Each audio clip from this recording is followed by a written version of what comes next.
Ladies and gentlemen, if you could begin to start taking your seats, the show will begin shortly.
Ladies and gentlemen, please take your seats. The show will begin shortly.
my fellow Americans, ask not what your country can do for you. Ask what you can do for your country. Freedom is never more than one generation away from extinction. We didn't pass it on to our children in the bloodstream. The only way they can inherit the freedom we have known is if we fight for it, protect it, defend it, and then hand it to them with the well-taught lessons of how they in their lifetime must do the same. It is a dream deeply rooted in the American dream. Thank you for making the nation proud. And may God bless America. Look what happened. America missed me.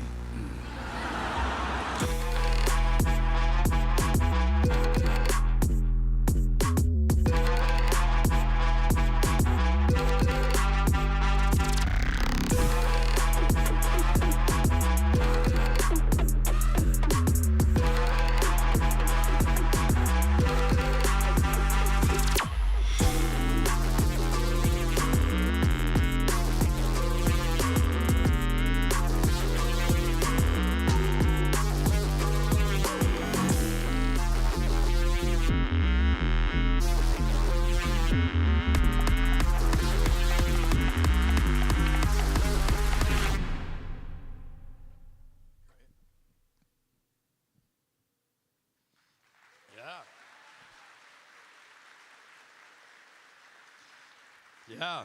Hey, would you stand with me and remain standing? We're going to pray, and after the prayer, we'll have a pledge of allegiance. Pray with me. God in heaven, we pray to you as the only and ultimate authority. You're the creator and the savior. You created all things, and you left heaven and came here to rescue us from ourself and our sin and our separation from you. And you put all things into order. You created all things, and you redeem all things. And your scripture tells us that you set up and depose kings to put order in place. And so, God, we pray to you as the ultimate authority, and we put our hope in no human, no institution, no organization. You are our hope. But we ask you here in this time and in this place, in this season, to set up the person in place who will help us follow you, obey you, and put things in order as they should be. You set up and you depose kings, your scripture says. So would you set up people in place that'll put things in order in a way that would honor you? And would you depose people, remove them from a place where they would cause chaos and disorder? God, you're the one that we worship. And I pray that somehow tonight and tomorrow that you would use this moment to draw our hearts to you, give us wisdom and clarity, and move us to be a worshiper of you and a great citizen of this land that you've allowed us to live in. And we praise you for all the gifts you've given us, but especially your Son, our Savior, Jesus Christ. And it's in his name that we pray. Amen.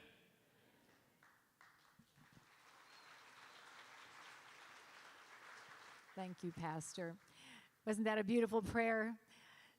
Well, welcome, Texas Youth Patriots and supporters. My name is Dr. Shelley Sekula Gibbs, and I'm proud to follow Pastor Jason Shepard to welcome you to the Woodlands, Texas, and to Montgomery County. Please join me in the first pledge, the pledge to our beautiful country, the United States of America. Hand over heart. Gentlemen, hats off. The flag will be... Here we go. That's the Texas flag. Here we go. To the right. I pledge allegiance to the flag of the United States of America and to the republic for which it stands, one nation, under God, indivisible, with liberty and justice for all. Now the Texas pledge. Honor the Texas flag. I pledge allegiance to thee, Texas, one state, under God, one and indivisible. God bless you all. And now we'll have Kenneth Amori to lead us in the beautiful Star-Spangled Banner. Kenneth.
Here with my friend Christian Collins. Christian Collins.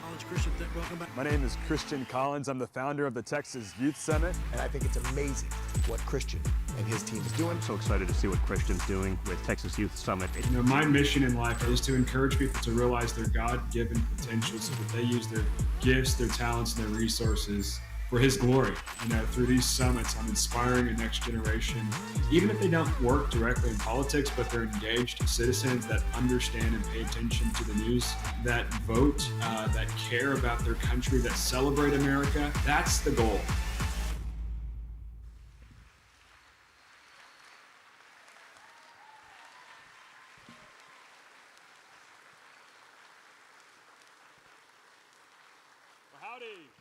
Howdy. Howdy. You know I'm a Longhorn, but I still like saying howdy. How many Aggies we got here? All right. How many Houston Cougars we got here? A couple, all right. How many Longhorns we got here? What do Aggies say usually when we talk about the Longhorns? What do you guys do? It's so funny. That cracks me up.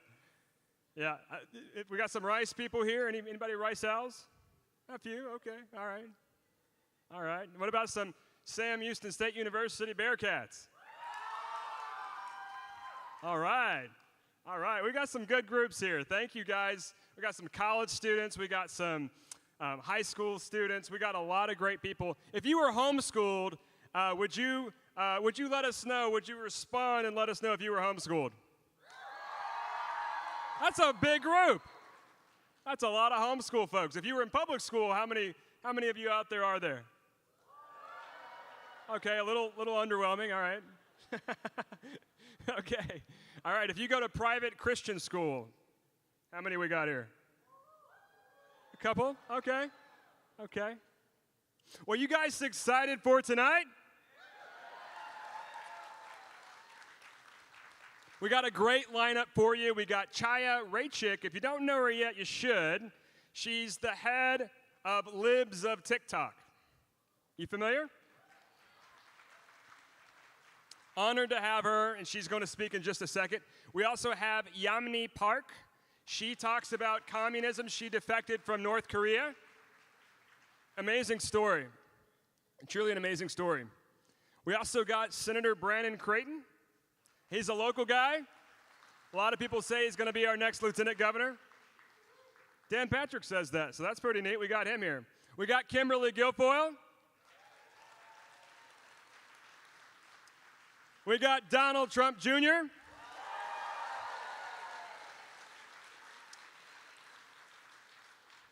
And you know, we got a really special guy later on, Corey Mills. He's a congressman, and he rescues people all over the world. And when the tragic situation happened on October 7th, this guy went and rescued people in Israel, rescued Americans. He's a true American hero. He's a military veteran, American hero. We have a truly awesome lineup for you tonight. And so I just wanted to give you a little overview of what that will look like. It's going to be fantastic. And I also want to introduce myself to those of you that don't know me. My name is Christian Collins, and I'm the founder and president of what we know as Texas Youth Summit.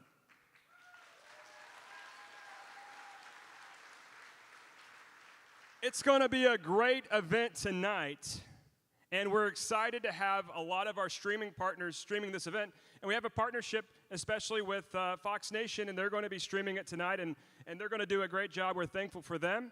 And so give it up for Fox.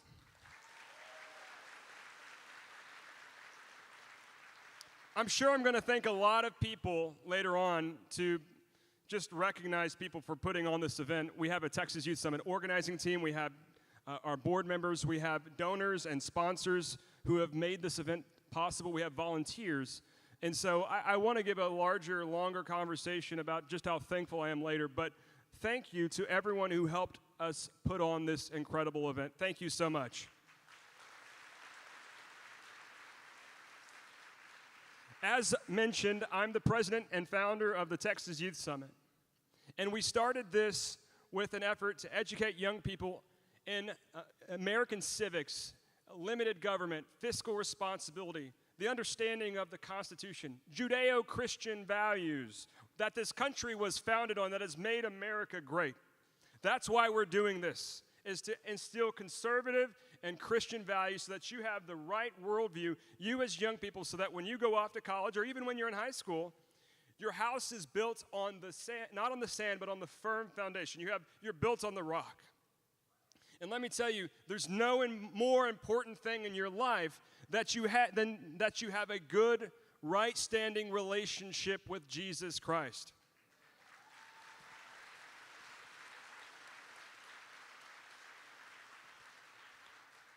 Those Judeo-Christian values. And we want you to have the right values so that you have God's favor on your life. There is no more important thing for whatever you want to accomplish. You can build your resume for years. You can do so many different things to push yourself to the front and get in front of the right people. You can be an expert in networking. But when you have God's favor on your life, that's like the wind behind your sails. That changes everything. There's nothing more important than knowing Jesus Christ, being in right relationship with Him. That means avoiding sin, and we are saved by grace because of what Jesus Christ did on the cross.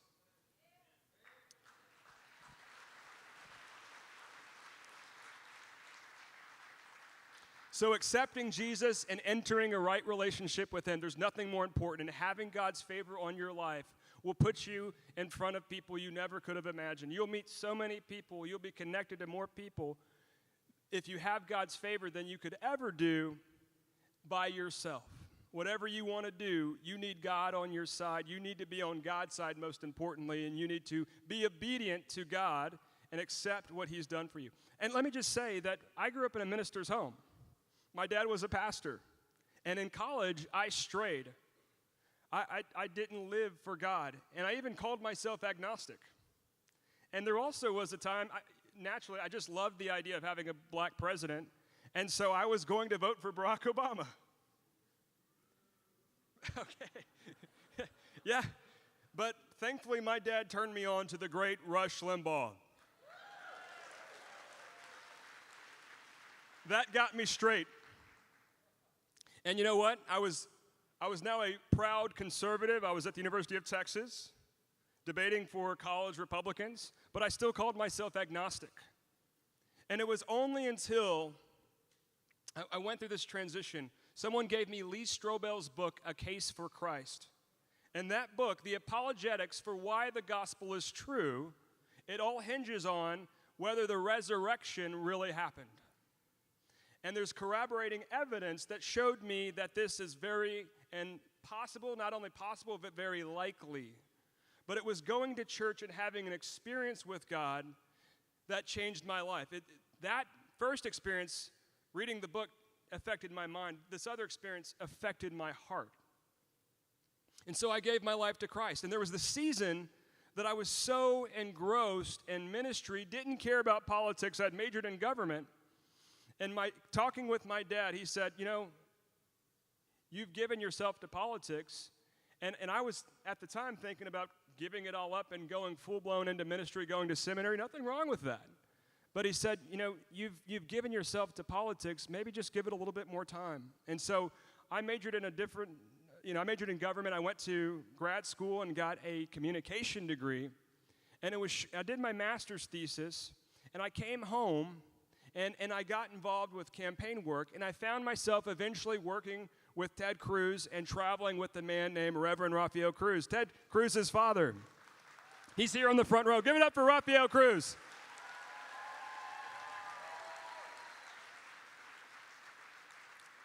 Rafael is one of my closest friends in life. Rafael, thank you for your mentorship and leadership in my life. I can't thank you enough for who you are.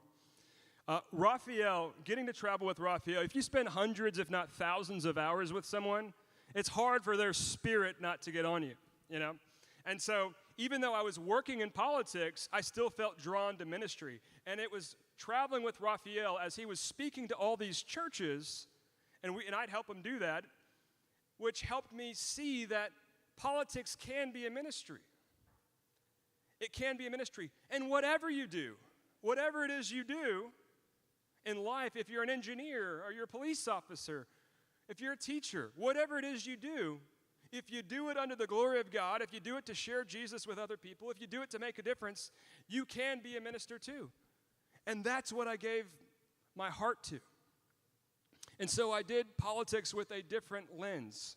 And so then I got, just really fired up. I was simultaneously, while I was working in politics, I was teaching at a college and doing college ministry. And so I was the advisor for a club. And my sister was the president of the club. It's kind of like Young Life, or Campus Crusade for Christ. She actually met her husband that way, which is pretty neat. And so I was doing college ministry. That was kind of my one hat. I was doing politics, working on campaigns. And then, I was doing education, teaching at the local college. And those three things were just separate for a while. But this beautiful thing that we are doing together, the Texas Youth Summit, it came together, a combination of politics, education, and ministry. And we're so blessed to get to do Texas Youth Summit. And we're doing this. People always ask, why do all these speakers come? And it's because of you guys. It's the young people in this room. If you are a young person, let's hear it from you.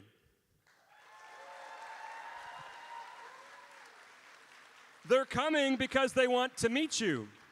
They're coming because you as a young person, did you know how much influence you have? You have incredible influence. You're at a season of your life where people want to help you simply because you're young. You may think, I don't have enough connections, enough money, enough this or that, but there's so many people who want to invest in you and pour into you because of simply where you are in life. And so my encouragement to young people is to do what I did with Raphael. Find someone and serve them. Serve them. I mean, in an age where so many people are content creators and making tons of money on TikTok, right? Making tons of money, it can be easy to see yourself like as an idol, but there's something so humbling about serving someone else and serving their vision. And I'm so impressed with the Cruz family, and that season of life for me was definitely transformative. And so my encouragement to you is find something to serve. Find someone to serve. Serve your community. Serve your country. Make a difference. And let me talk about this election real quick. Did you know we have in the United States of America, Gen Z, 41 million eligible voters? 41 million eligible voters. That's incredible. You guys can make the difference in this upcoming election. So I want to encourage you. We have voter registration booths out front. When you get the chance, go register to vote. If you're a young person, go register to vote and take 10 of your friends with you.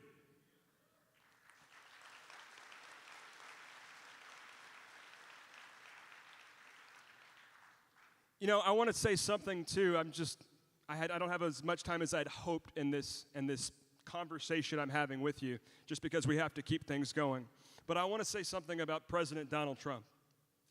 Let's give it up for President Donald Trump.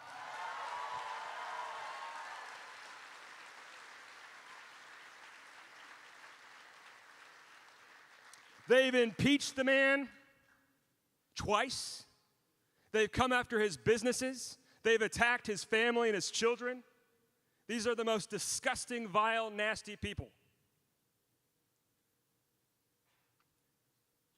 They've tried to, tie him up in lawsuits. They've done so many things to attack President Trump, and he's still standing. And he's literally taken a bullet for all of us.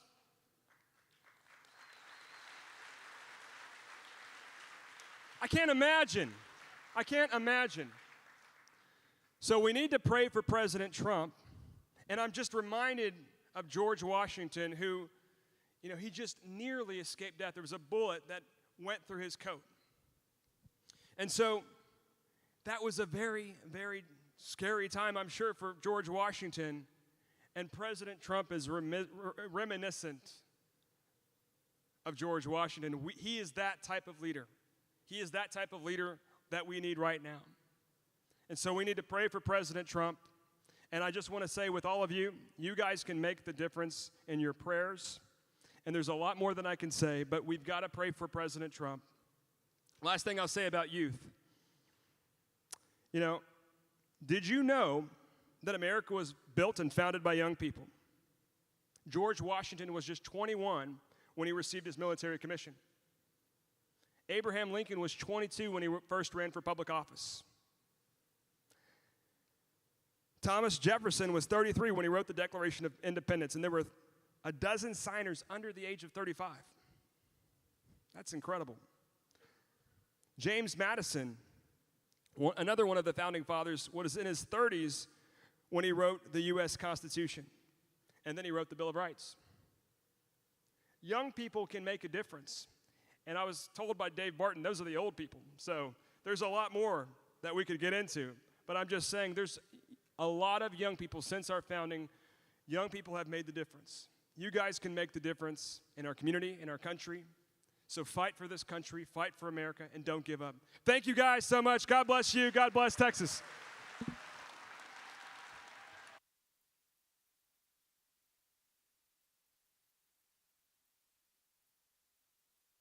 They're more upset at me for exposing what's going on in your kids' schools than they are of the fact that these things are happening. My goal is to become irrelevant. My goal is to shut down, because that will mean that gender ideology has been eradicated from this country and the sexualization of kids is over. That's when I will know that my mission's complete and I will shut down and move on. These far-left activists in our schools, they want to sexualize kids. They want to confuse them about their identity. They want to tear down childhood innocence. And children are the people that we have to protect.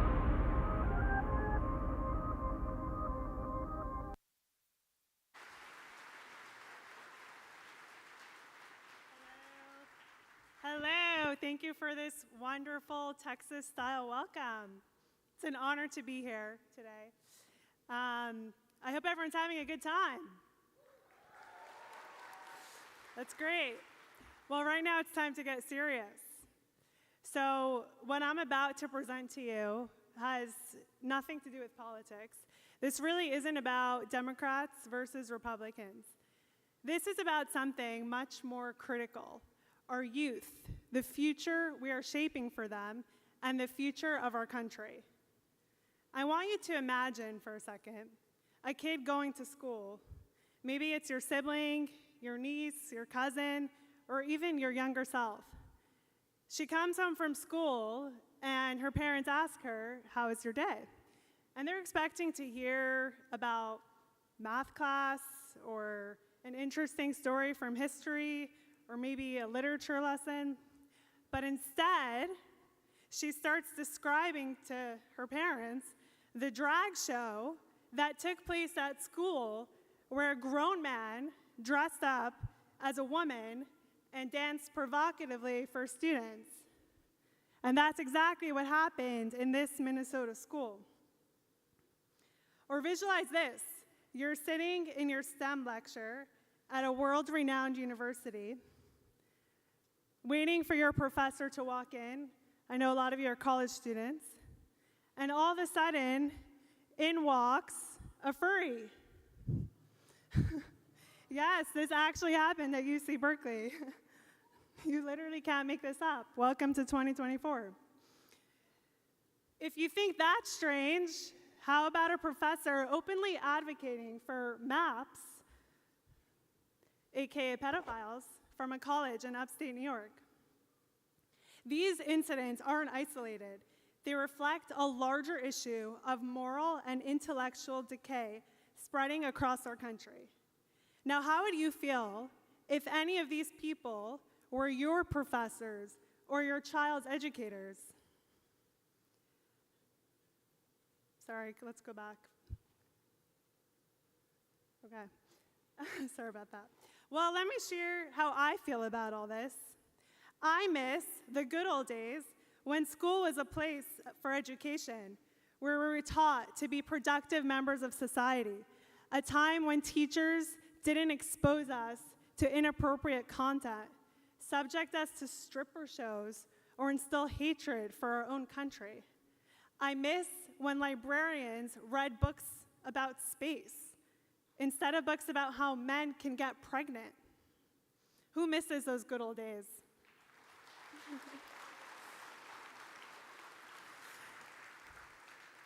Maybe I'm a bit old-fashioned, but when I grew up, and I'm not that old, there were only 2 genders, and everyone knew what a woman was. It was a much simpler time. And this brings me to my platform, which some of you might have heard of, called Libs of TikTok. Thank you. So one of the most common questions I get is, how did it start? How did it all begin? So I'll take you back. Let's go back to the days of COVID. The pandemic changed the world and turned our lives upside down. I mean, how many of you remember being told that you can't go to church, that you can't go to school, you can't go to the grocery? It was crazy. But more importantly, COVID, I think, was a great awakening. We began to see policymakers and elected officials engage in fear-mongering and authoritarian tactics, all while our rights were being slowly eroded. And worst of all, we weren't allowed to ask any questions. Remember when the mayor of New York City tried bribing us with french fries and burgers if we got the vaccine? Or how about all those videos of toddlers being kicked off of airplanes for not wearing a mask? Or what about the Biden administration asking big tech to censor people who questioned the vaccine on social media? It was an insane time. And if you spoke about anything, you were ridiculed and censored or silenced. So in the middle of all this, I stumbled across TikTok, and I saw all these bizarre videos of people singing and dancing about the vaccine and praising Fauci, telling us that we're all going to die at a moment's notice if we didn't do our part. And I found the content completely jarring and insane. And I thought to myself, surely other people must too. So I should spread the wealth and share the laughs. I mean, this was so entertaining. So I started basically anonymously sharing TikToks onto Twitter. And it turns out that I was right. People did find the content very funny and entertaining. However, at the same time, I think it also delivered a sharp reminder of the chaotic reality that we'd all been living in for so long, but couldn't quite articulate. So I'll never forget my first video that reached 1 million views. It was a guy singing in the Frozen Disney tune about how excited he was for the vaccine. And this is while thousands of Americans are losing their livelihoods because they didn't want to take an experimental vaccine. And meanwhile, a whole segment of society is cheering it on and laughing about it on TikTok. And it was just absolutely infuriating. So from there, I couldn't help but get into the fight. And I started sharing other types of TikToks with themes that I felt were important to the national conversation. And I was doing this all anonymously. And the goal was never to become famous or to be a public figure. But my next viral video was of 2 students getting kicked out of a multicultural center at Arizona State University simply for being white and supporting the police. And that video was my first really viral story, and it became front page news on every single news site in the country. And that's when I realized that this really went beyond COVID. This was about the social and cultural issues too. And I think people really connected with the content and it resonated with them. So I started receiving messages from hundreds of people pleading for me to help expose what was happening in their kids' schools, in their workplaces, in their colleges. And people were really fed up. And when they saw my content, they felt that I was their voice. And that's when it hit me. I had an audience that needed me, and I had become the voice for millions of Americans.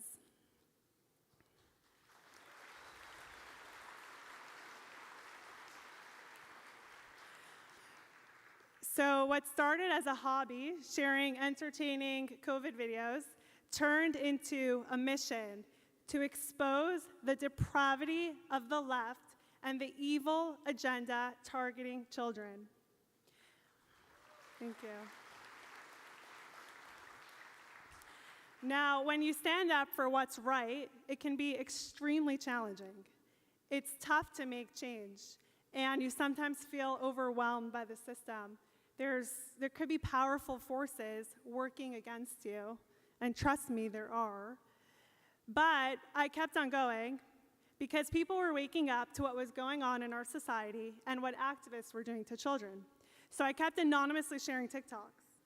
Now, posting these videos angered the far left so much that they sent one of their minions at the Washington Post after me to plaster my name everywhere and dox me.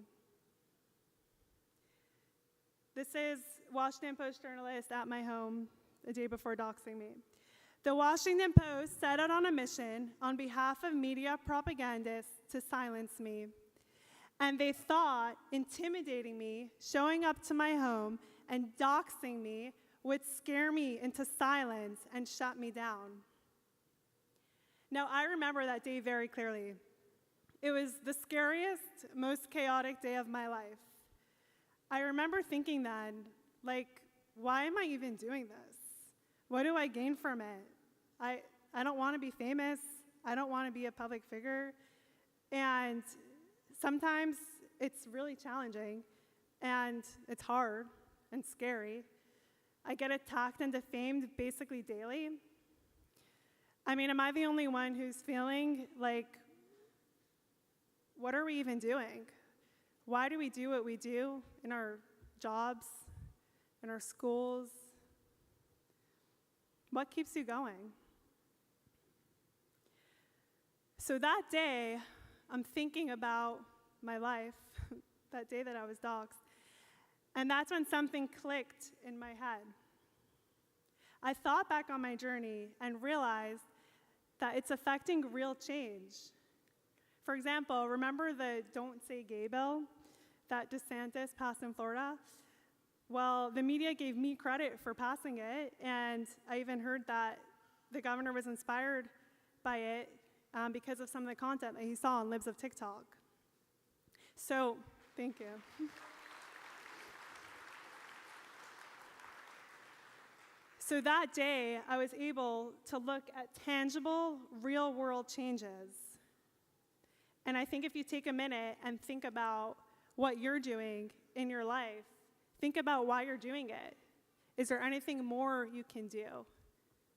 Is there anything you can point to that's affecting positive change?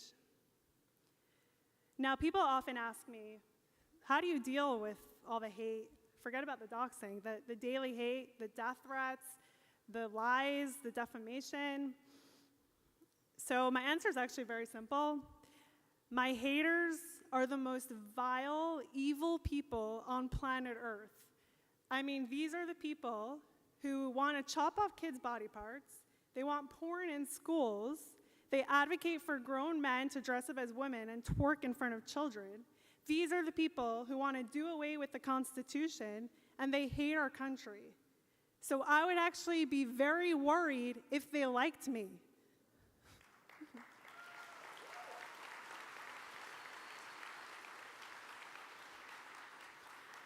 I bask in the compliment of their hatred. And then I think about all the wins that we have, and that's what keeps me going. Despite the left's grip on our culture, they control big tech, universities, Fortune 500 companies, the stores where we shop at for groceries. They control everything, but they can't silence you. They may dominate the media and wield power in the three-letter agencies, but if you're focused on your goal, they won't stop you, and I know they're not going to stop me.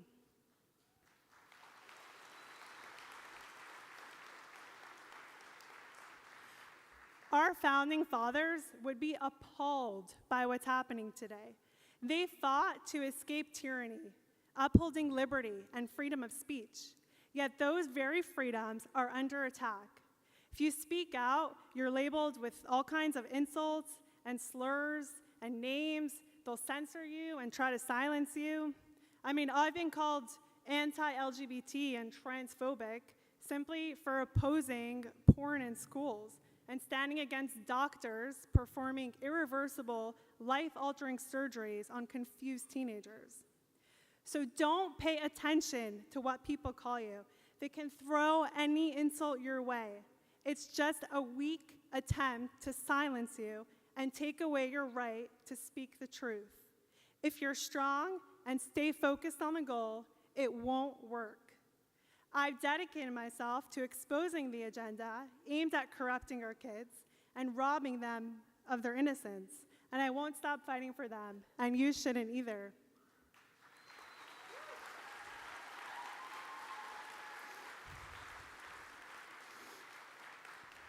Now, take the latest example of government malpractice. Earlier this year, the Senate Appropriations Committee released a spending bill that allocated $1 million of your tax dollars to renovate an LGBT center in Pennsylvania. And this was backed by Senators Bob Casey and John Fetterman, Democrats. And the center would host like all kinds of sex fetish parties. There was one even being held that week when this bill was being voted on. And I exposed this, I found out about it, and then Fetterman and Casey withdrew their funding, and in an unprecedented move, the Senate voted unanimously to remove the earmark for that funding.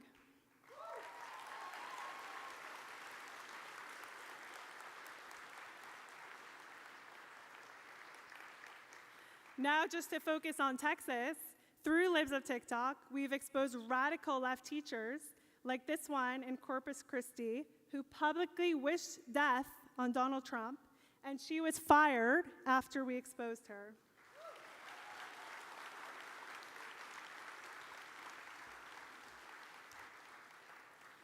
We've also forced accountability on a Fort Worth school district after exposing pornographic books in their library catalog, resulting in a full scrub of their books and the firing of the individual who allowed the books to be there to begin with.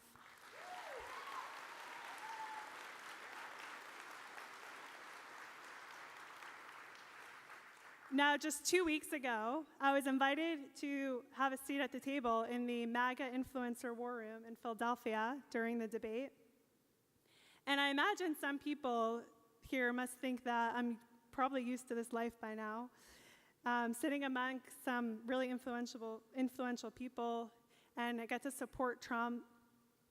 But I would be lying if I said I did not constantly reflect on how blessed I really feel to have a hand in saving what normalcy is left in this country.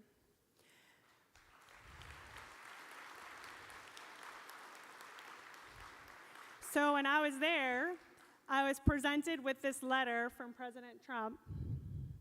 So in it, he thanked me for my work, calling me a social media warrior. And this is the man who survived 2 assassination attempts, and he's calling me a warrior. The soon-to-be 47th President of the United States.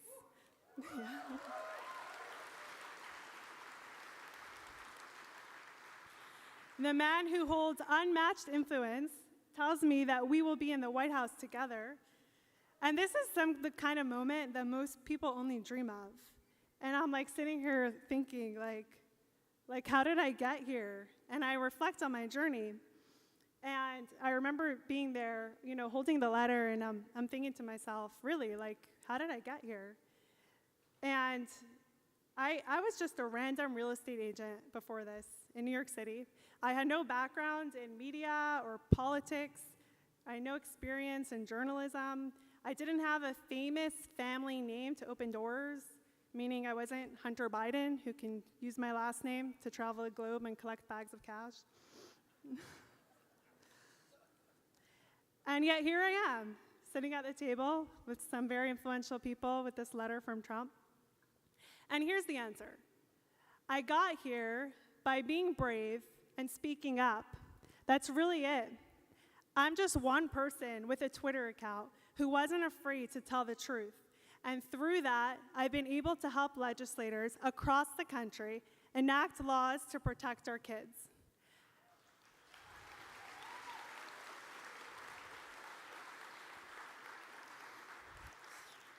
But here's the catch.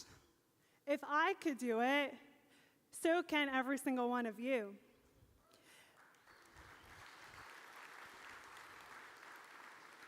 So how do we take our country back?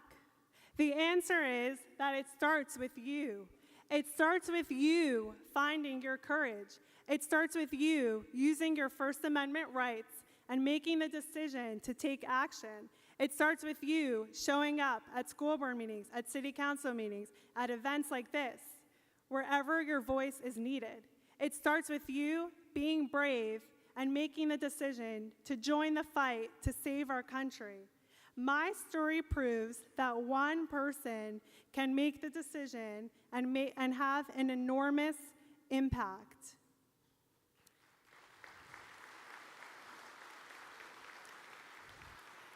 Now, before I leave, I'm just going to share with you a personal story.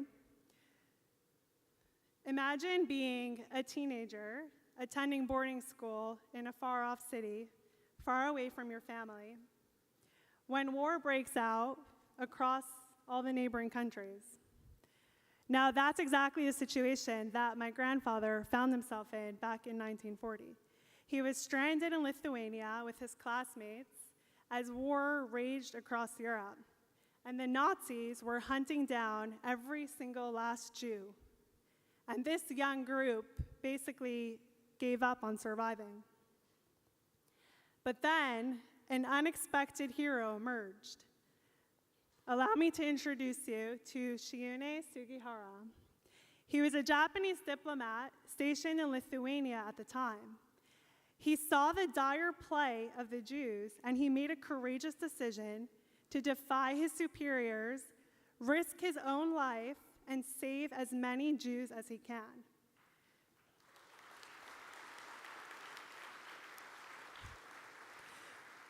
Sugihara began issuing visas to anyone who needed one, granting them an escape route from certain death. Some sources say he issued over 5,000 visas, no doubt saving thousands of lives. My grandfather was one of the fortunate ones to receive one of those coveted visas and escape to Japan and survive the war.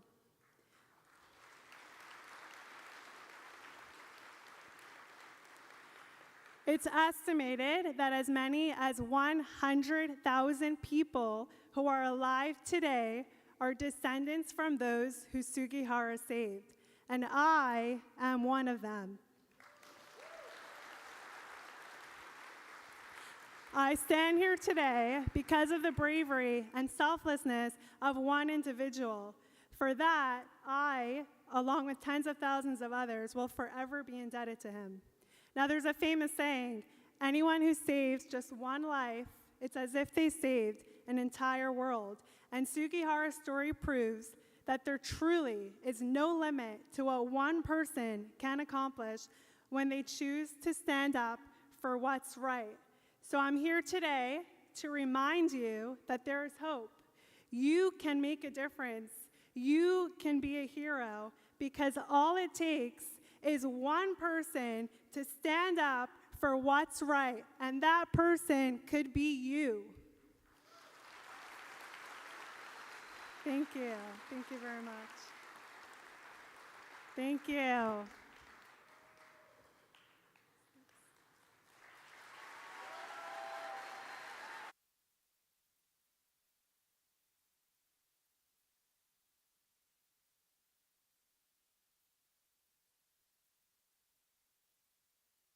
All right, North Korean defector but now American citizen Yeonmi Park. Talking to Yeonmi Park with Yeonmi Park. I came to this country now I call home, but something I found was so alarming and shocking. More than 70% of millennials thinking that socialism is something that America can take. This ideology literally can ruin our country, our future, and our family. This person was also brainwashed like me when I was in North Korea. Now this person thinks their oppression is somehow their pronouns. They are making problems out of nowhere, creating injustice out of thin air. Hi everyone! Hello! Hi everyone! I can't be out of this thing, right? I'm very small, so I want to see all of you. Wow, what an honor to be here. Honestly, I still get very nervous whenever I have to speak, share my story. And then I often tell myself this one story. Even if you go up there and mess up and say something stupid, you're not going to be executed. So what do you have to be afraid of, right?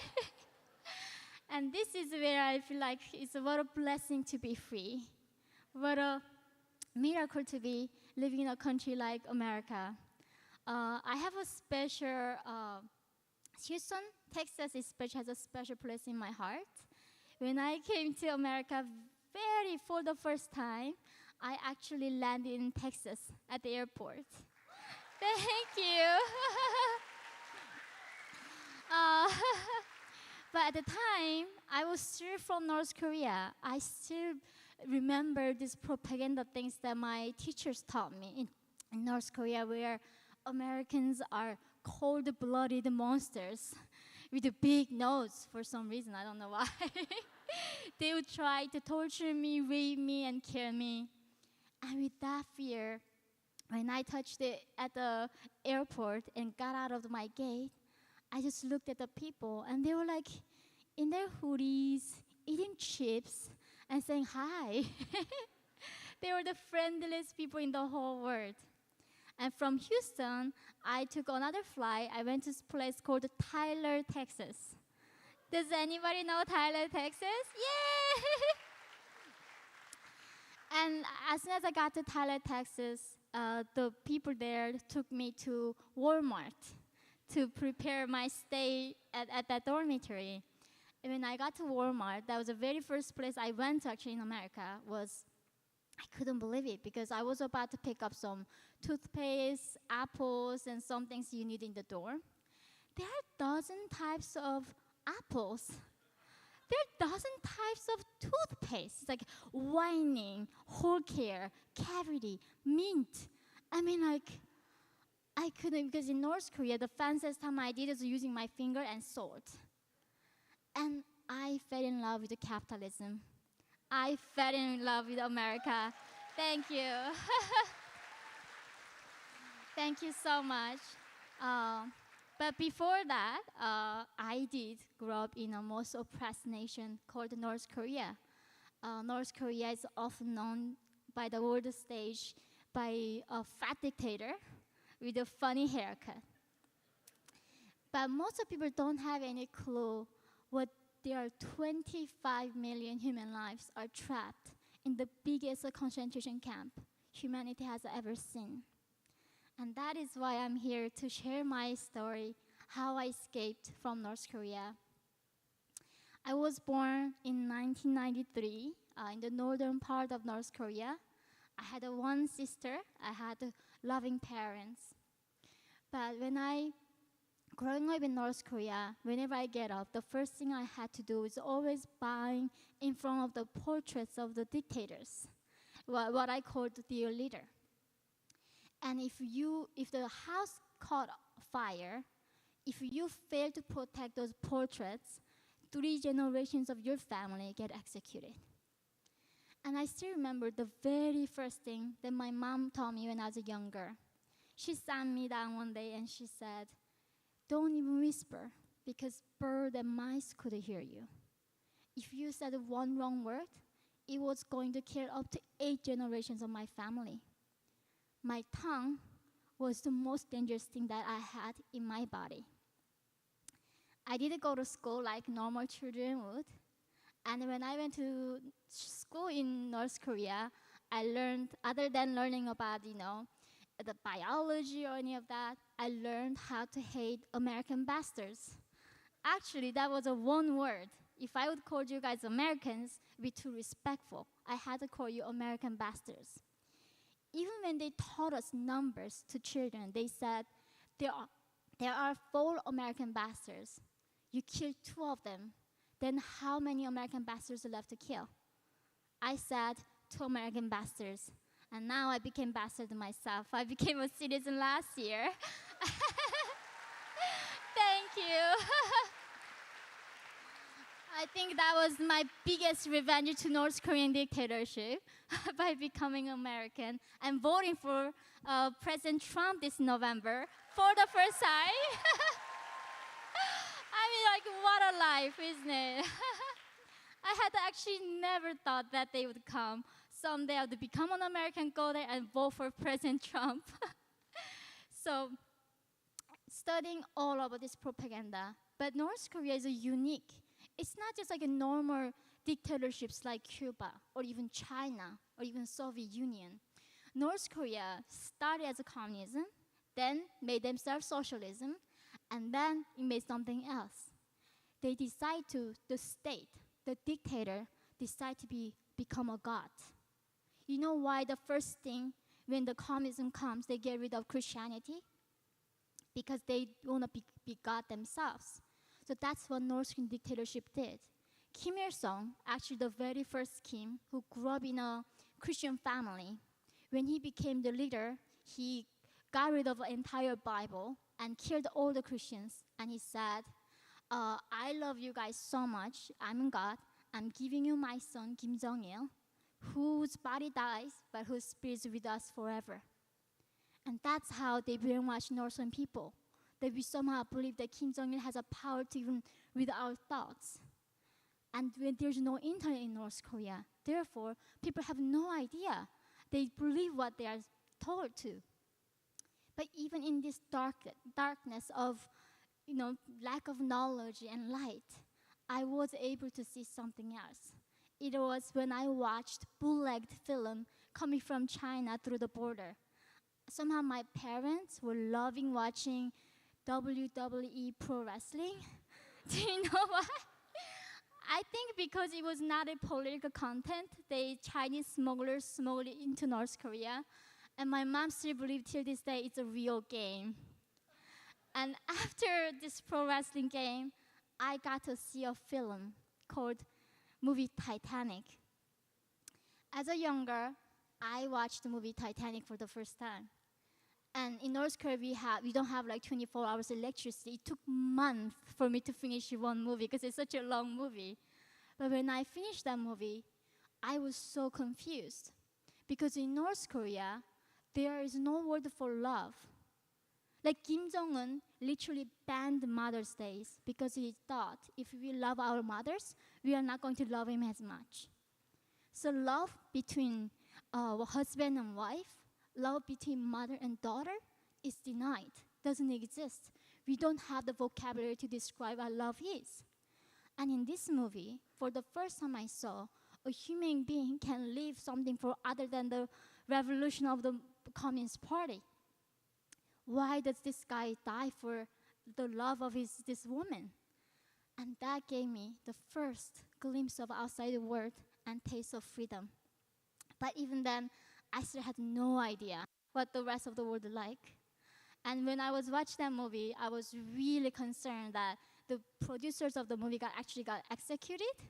So when I got out, when I heard that DiCaprio was very much alive, I was very happy. But then I heard that he was dating a lot of young models in LA. So it's like, my interest there ends. Thank you. But by the time, when I was 13 years old, it was 2007, it came to the point where I could not find even bug to it. A lot of people, when I meet them, I'm like, you got to be joking. How can anybody dying from starvation in the 21st century? And I like, North Koreans are same people genetically as South Koreans. We have 5,000 shared history, 5,000 years shared history. North Koreans are on average 5 inches shorter than South Koreans because of the chronic malnutrition we experience. The fanciest meal that I ate in North Korea was eating grasshoppers. And now I live in New York City and have so many people saying how we need to eat the bugs to save climate. Like, climate is like, no way, But that is like how, because governments use a hunger as a tool to control people. Have you ever seen the movie Hunger Games before? Or read a book?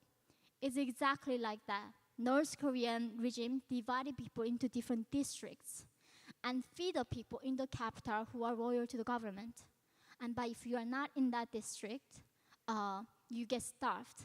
And if your only concern for you is looking for the next meal, you have no time to think about the meaning of life or freedom, anything else. Every single second is survival to find food. And that's why North Koreans are starving. Not because they are not working or there's natural disaster or there's no food. The government purposefully starves the people so they don't rebel. So at 13, I decided to escape from North Korea. Luckily, I was living in the border town called Haesan, right across from China. The reason I want to escape is not because I had the internet and looked up, but because at nighttime, I saw lights coming from Chinese side. And in North Korea, have you ever seen the satellite picture of North Korea at nighttime? It is like the darkest place in the world. So in that darkness, I thought maybe if I go where the lights are, I might be able to find a bowl of rice. With that, my mother and I escaped together. As soon as I crossed the Yalu River into China, by the way, North Korean border is not like American southern border. There are machine guns with the guards, shoot anybody who crosses. But luckily, we found the lady who wanted to help us. I didn't question why she wanted to help us, but the reason she was helping us, eventually I found out in Chinese side was that she was selling us as sex toys to Chinese men. China had a one-child policy, right? And this is about how evil, how stupid the government can be. They never thought all the side effects that policy could bring. Because of this one-child policy, so many people in China wanted to keep boys and abort the girls. Therefore, now there are 33 million Chinese men cannot find wives. And Chinese regime is afraid of this young single men who cannot even find wives, so they want to appease them somehow. So how would you appease them? Buying sex toys from North Korea and give it to this man. That's how state-sponsored human trafficking is happening in China. I was 13 in 2007. With my mother, we got to China, and they sold my mother and myself separately. They sold my mother for $65 at the time, and they sold me over $200. I asked the broker, I still vividly remember what he said. I asked him, why do I worth more than my mom? Because I was at the time like 50 pounds, half of this size. And he said, oh, you're more expensive than your mom because there are a lot of men in China love taking child virginity away. So because you're a child virgin, you are worth way more than your mom. So that's how I got separated from my mother.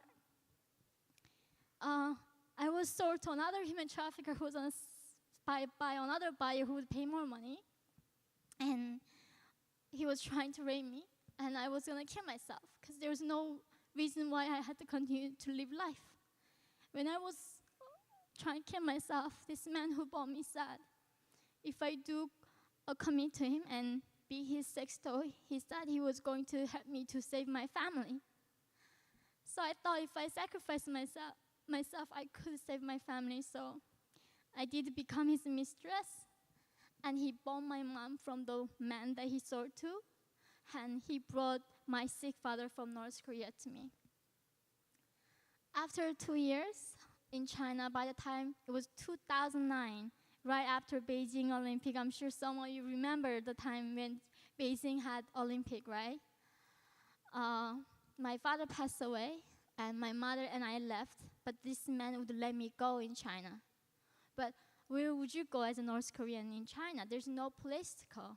There's no way you can even washing dishes or being a waitress or nothing because government would catch you and send you back to North Korea. And there are 3 to 4 places usually North Korean women end up in China. First place is what I said about human trafficking to fake this called husband.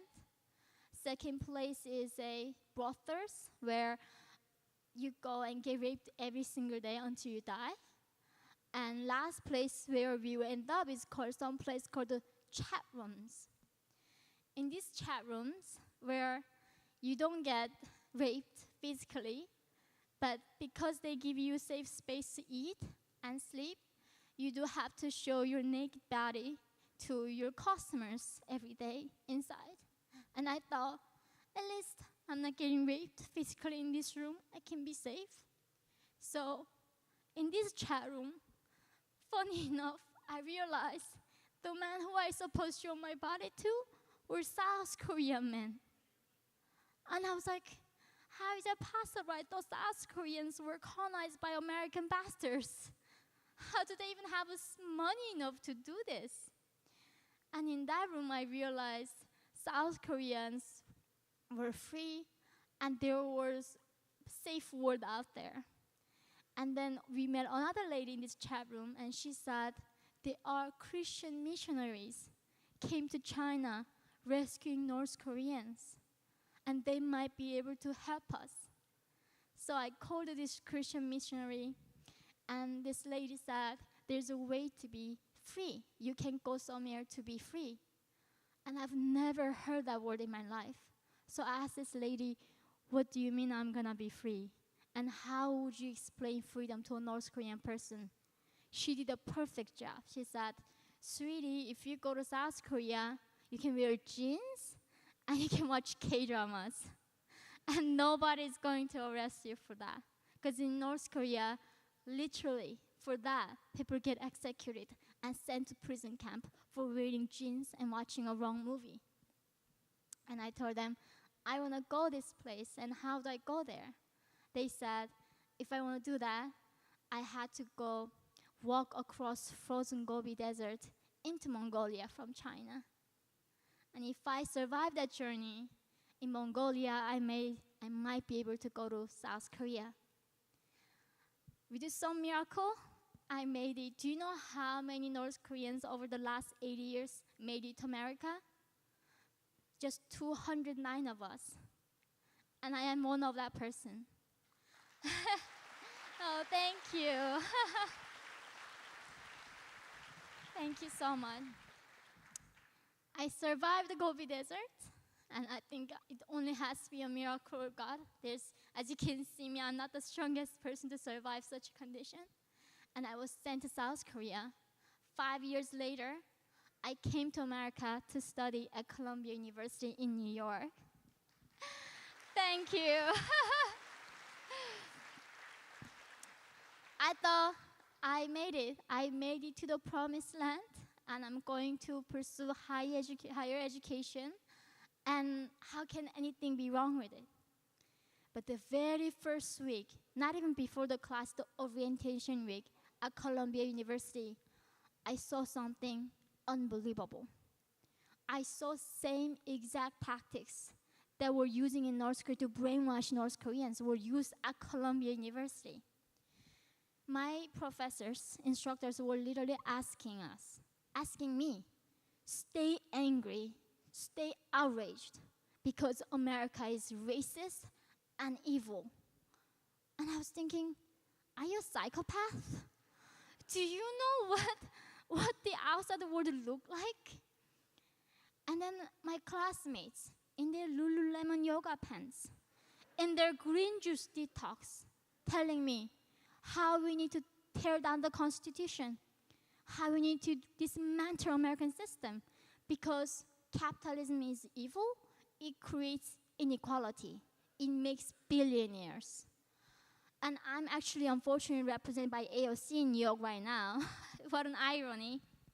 She says things like, nobody makes $1 billion, they take $1 billion. And I was like looking at them in their pocket, they have this iPhone. I'm like, do you really tell me that Steve Jobs stole that money from you? You didn't go voluntarily bought that iPhone in your hand? In free market, we make money through innovating, by enriching each other's lives. And they said, okay, if that's the case, then look outside. There are homeless people. There are people without homes. Therefore, that's a sign why capitalism is evil. And I'm like, as a North Korean, I could not believe you have a right not to do anything with your life. What do you think gonna happen to you if in North Korea one day you're gonna be, I'm gonna chill, I'm not gonna work, and just hang out on the street? The government gonna come, arrest you, and send you work camp. The fact that people even have a right to not to do anything and be homeless, to me is a sign of tolerance and sign of freedom. I mean, thank you.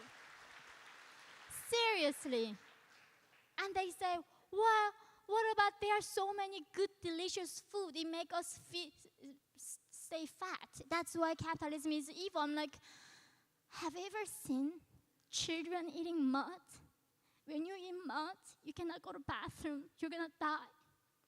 But the parents, even they know that, they do let their children eat the mud because that's a last wish, chewing something. That is, poverty is evil.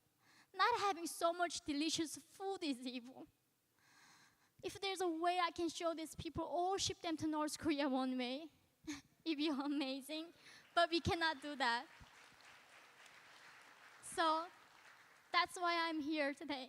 If there's a one thing that we can learn from North Korea, it has to be that what becomes of us when we stop fighting for individual liberty, when we stop fighting for the God-given rights, and when we stop fighting for the small government. I think nothing has been worse than big government to humanity. We do need to watch out our governments. They are not our gods. They cannot take care of us, and it's up to us to defend our freedom. So thank you so much, everyone. Thank you. Have a wonderful evening. Thank you so much. Thank you. Thank you. Thank you so much. Thank you so much. Thank you. Thank you. Bye.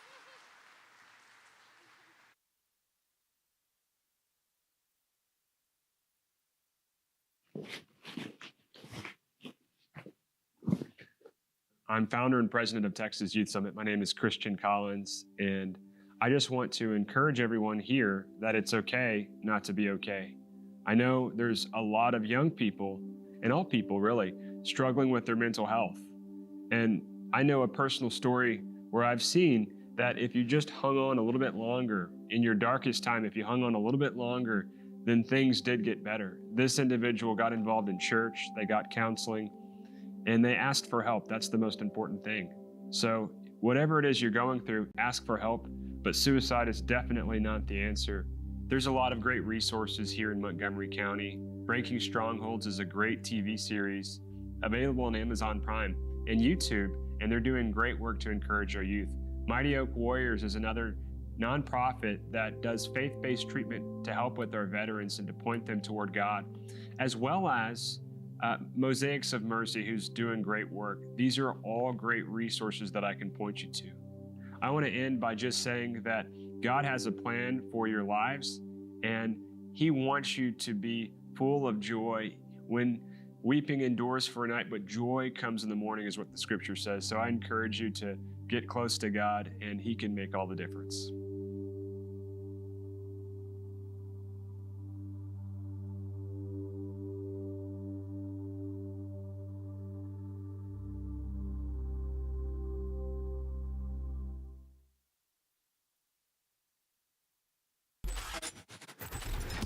This is the most important election in our lifetime.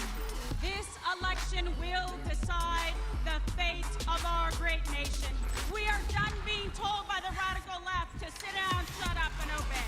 The Democrat vision for America is governed by fear, hatred, and political oppression.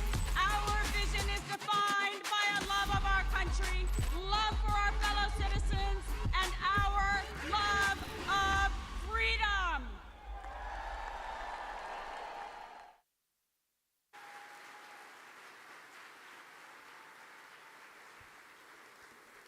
I love some good sparklers, right? How we do in Texas? There you go. How we doing, freedom-loving Americans? How are we doing, Americans that put America first? How are we doing, Americans that stand for our flag? How are we doing, Americans that can't wait for Donald Trump to get back in office with a huge victory on November 5th? There you go. Because it is all on the line. And what an honor and pleasure to be here. And thank you, especially to Christian Collins for the job that he does, because we all stand for faith and family and freedom in this incredible country that we call America, the beautiful United States of America that will be united again under the presidency of Donald Trump, the 45th and, God willing, 47th President of the United States.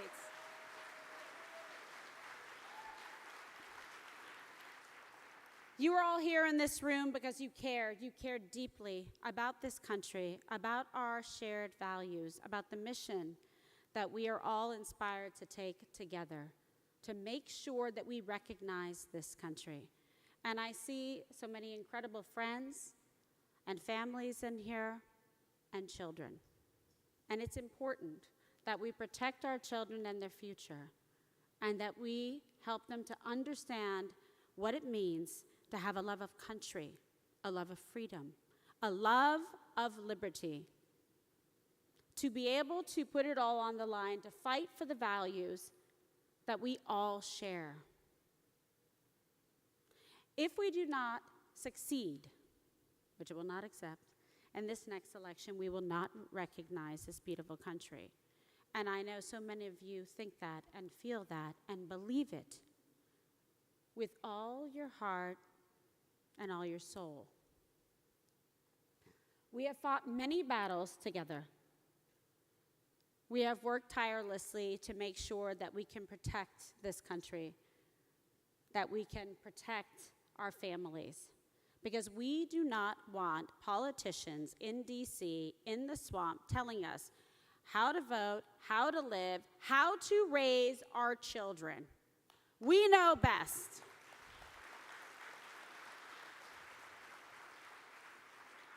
The indoctrination needs to stop.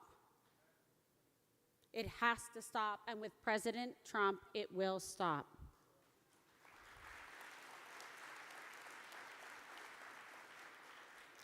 We don't want people who support children having gender transitions or telling our children that it's okay to use a litter box if you identify as a cat in the hallway of the classroom.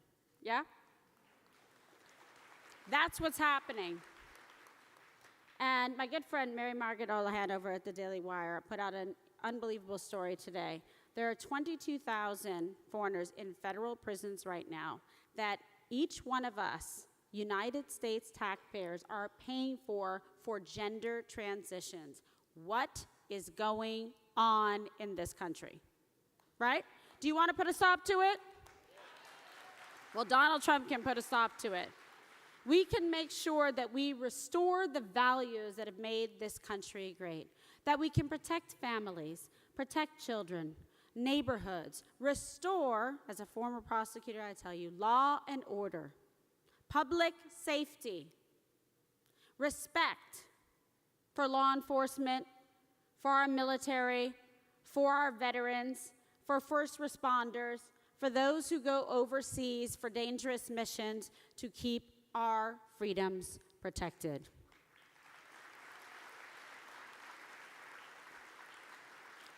Under President Trump, we would have never had this disastrous withdrawal from Afghanistan. Shameful, terrible loss of life that could have and would have been prevented.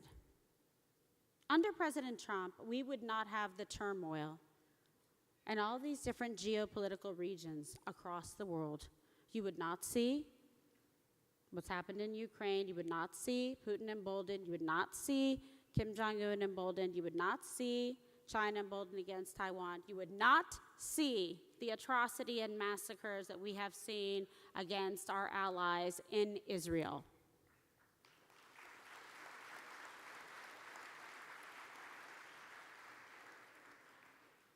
So you see that it's that important.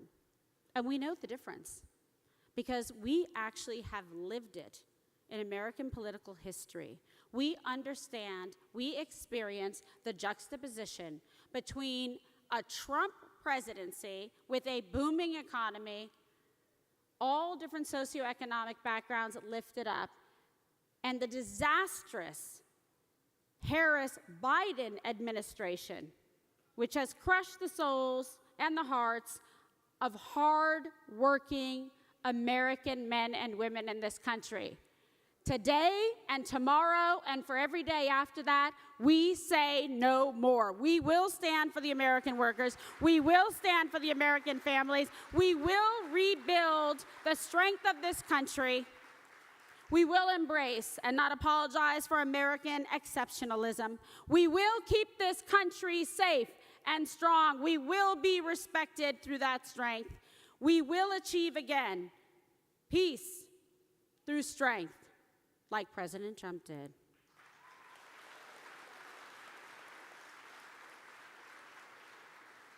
Don't be afraid to ask for it because this country deserves it.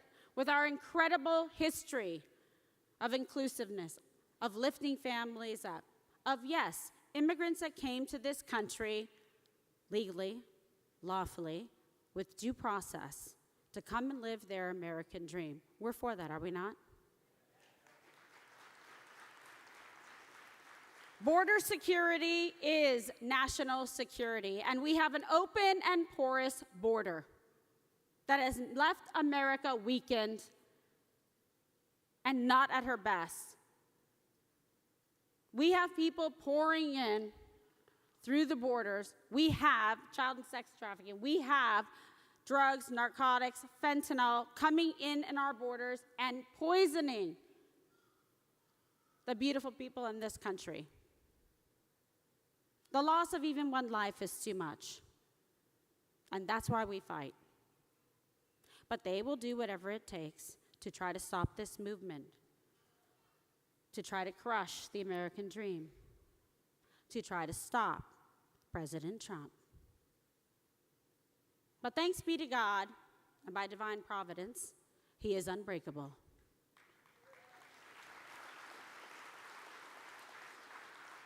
He is unstoppable, and he is fearless in his resolve and his courage to fight for each and every one of you. And we stand for President Trump. We stand for the family. We stand for this country unapologetically, and we will defy all the odds. Not once, twice they tried to take him down and take his life. But God has a white light around President Trump to protect him and to protect this country and each and every one of you. They have, through relentless persecution, prosecuted this president, indicted him, tried to sentence him, all of the above, because they want to stop him. They want to do whatever it takes to make sure that President Trump is not restored to the Oval Office. But I have news for them. Trump 2024.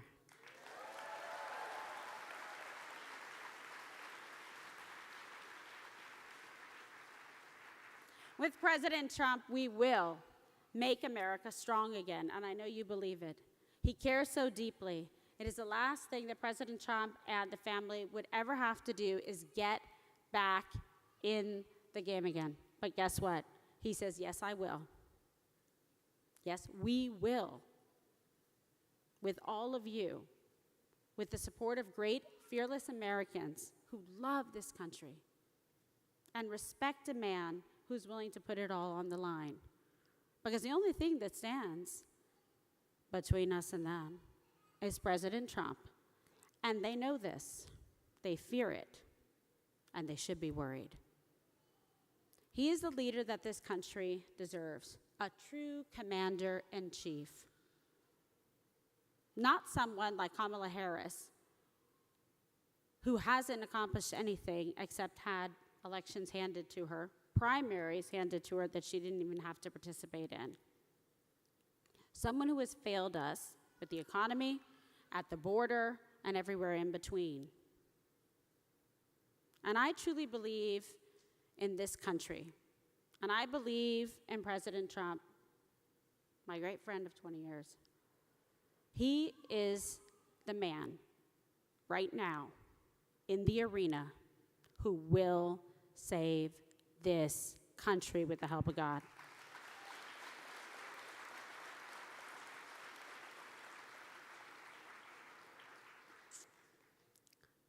With President Trump and each and every one of you, I know you believe it in your hearts.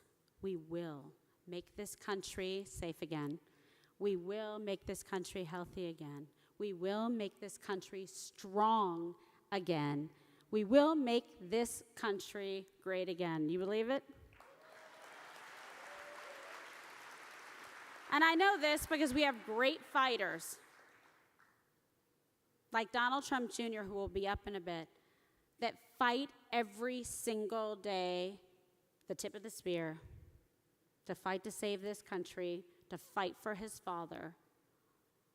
And I think that tells you everything you need to know about the family, about the measure of the man, and about what they're all willing to do collectively.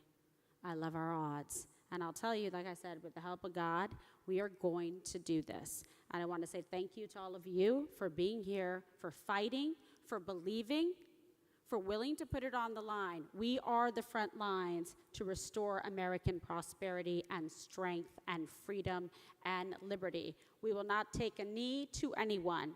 We will continue to fight. We will persevere. We will win. And with the help of God, we will make America great again. God bless you and your families. Thank you for being here.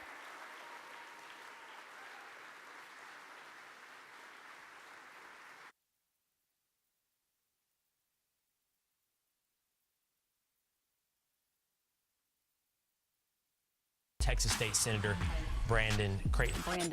Now is State Senator Brandon Creighton. Joined now by Senator Brandon Creighton, the author of the anti-DEI legislation. The policies, the strategies, the structure that we have in place with DEI today is not working. Political leftist loyalty oaths required of every professor applying for a job. We're just not going to stand for that in Texas. That's a chilling effect on free speech. And if you have exclusivity with free speech, you have no inclusion. And if you have no inclusion, DEI has failed and it needs to be removed.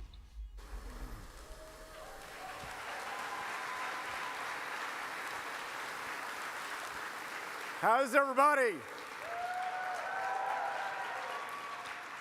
Let's give Kimberly Guilfoyle a round of applause. A big Texas, Montgomery County round of applause.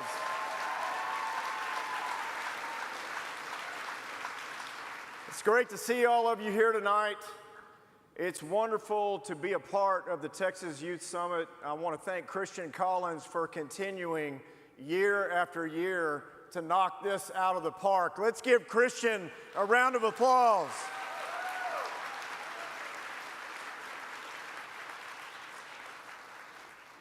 You know, we all heard Kimberly's remarks, and we know what the Trump family is doing to stand for America. We certainly are going to do our part as Texans and Montgomery County citizens to show how we are, as Texans, the tip of the spear for the future of this nation. Am I right?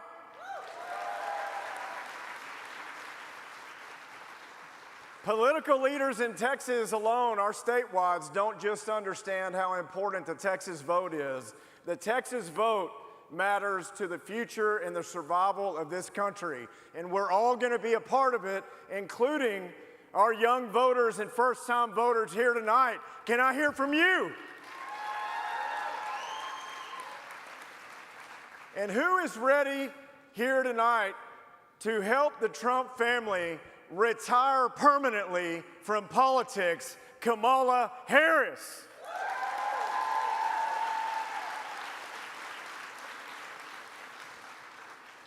That's what we're about to do, isn't it?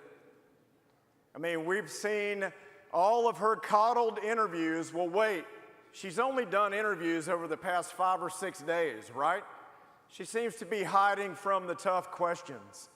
We even have as statewide officials here tonight, we have Agriculture Commissioner Sid Miller, who is one of the strongest patriots in America. Let's give Sid Miller a round of applause.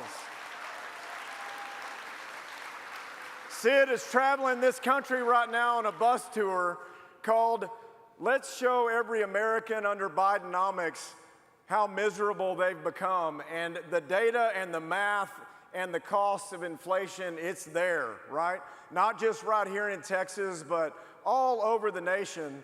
Sid's been on a bus tour working day in and day out to help President Trump get his message across, especially in these contested states, as we call them.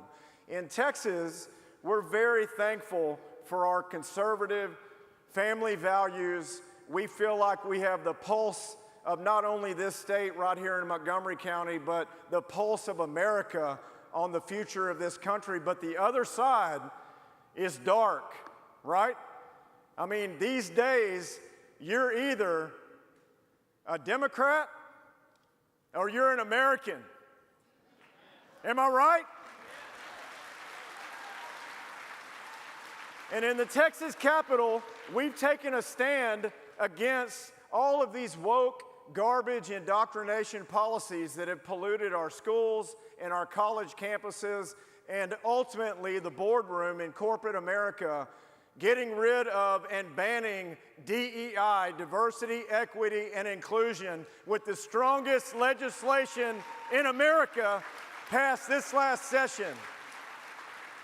And let me tell you, you hear a lot of rhetoric about bills being the strongest in the country. Let me tell you why it's the strongest bill in the country. And I had an 8-hour debate over it in the 100 steps to get it to the governor's desk through the Texas Capitol in 2023. I took a lot of arrows over that bill. But let me tell you why it's the strongest bill in the country. Because if a university renames, relaunches, or reauthorizes diversity, equity, and inclusion units that have, quite frankly, been weaponized against the most marginalized communities on campus in the ultimate hypocrisy you could imagine, and also required for any professor interviewing for a job, you have to sign a leftist, Marxist political oath to even get the interview. Can you believe that? And wonder why our universities have so many liberal professors and very few conservatives. But the bill is the strongest in the country because it defunds the university completely if they reauthorize it, relaunch, or rename DEI units in the state of Texas. And these will permanently be gone. In this session, we're going to even strengthen it more. So ESG and CRT in our K-12 public schools and the DEI woke garbage at our university level, Texas is taking a stand because outside of our faith and our conversations at the dinner table each night with our family, the future of America will be found, and certainly the future of Texas, in the classroom. And Joe Rogan had a podcast recently that he showed a video of a top Putin official that was asked, you know, our enemy, what are we going to do about the United States of America? And his answer was, we don't have to do a thing. It will be handled in the American classroom in 5 to 15 years. Folks, Texas is not going to stand for that indoctrination, for the woke ideologies, for the curriculum that commandeers common sense. We will remain common sense for the future of this country. And the Trump family and Donald Trump himself, 45, who will be our next president, he will restore, first, law and order to our border, our southern border that we're dealing with day in and day out in this great state, where the Trump wall lays on the ground still today at $150 million a month to the taxpayer, and Texas state government separately is building its own wall because the Biden administration has commandeered that effort. Texas took over Shelby Park in Eagle Pass that had 5,000 crossings per day. Illegal immigrants, some of the most violent people in the world, coming through that park, and Texas took that from the feds, commandeered the park, and now those crossings have been limited to 10. 10 total. These state policies are working, but we need Donald Trump back in the White House. And Donald Trump's election and Kamala Harris's defeat will go down as, for all of our lifetimes, the most important election that we have ever experienced and witnessed. So don't rest on your laurels knowing that Texas is a conservative state. U.S. Senator Ted Cruz needs our vote and our help and our motivation and our work, and so does President Trump, because we have seen what the other side is willing to do to stop President Trump from being reelected, and we are going to stand behind him with the fortitude that he is showing and the courage to get him there. Am I right?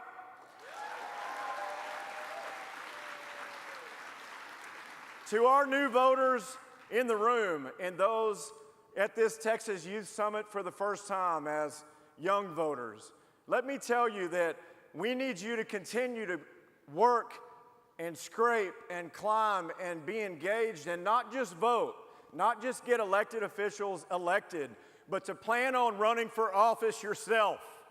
We need people of integrity.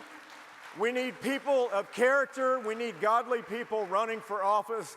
And as my dad used to tell me, and I was the youngest Republican in the Texas House when I was elected. I was the youngest Republican senator in the Texas Senate when I was elected in that chamber. I was always told, you're too young to run. Wait. Let me tell you, do not wait. Walk every door.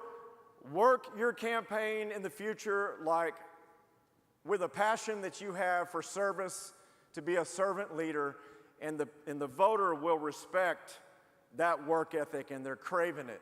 So with that, I want to thank you for being able to serve Senate District 4, which is right here. The Woodlands is in my home county, Montgomery County, Texas, for those of you that have traveled here for the Youth Summit. And I want to say that it's a great privilege to work in our Texas capital, making sure that Texas is the last stand and that there is no other Texas to escape to. You know what I mean? Those of you here that are tried and true Texans. So with that, I want to introduce someone that really needs no introduction. Donald Trump Jr. is traveling this nation, speaking out with courage, with compassion and conviction for the future of this country, and working day in and day out to lead the America First agenda, while he also maintains an incredibly successful real estate business that has long successful history. But as a job creator and as someone that's taking time away from the private sector to make sure that this nation is in good hands, we want to give him a warm round of applause from Montgomery County, Texas, welcoming Donald Trump Jr. to the stage for his remarks and his words here tonight. So let's give him a round of applause. Welcome, Donald Trump Jr. We are joined now by the president's son, Donald Trump Jr. Don Jr. and Donald Trump Jr. Donald J. Trump Jr. All hell has broken loose in America, and it's impossible to hide anymore.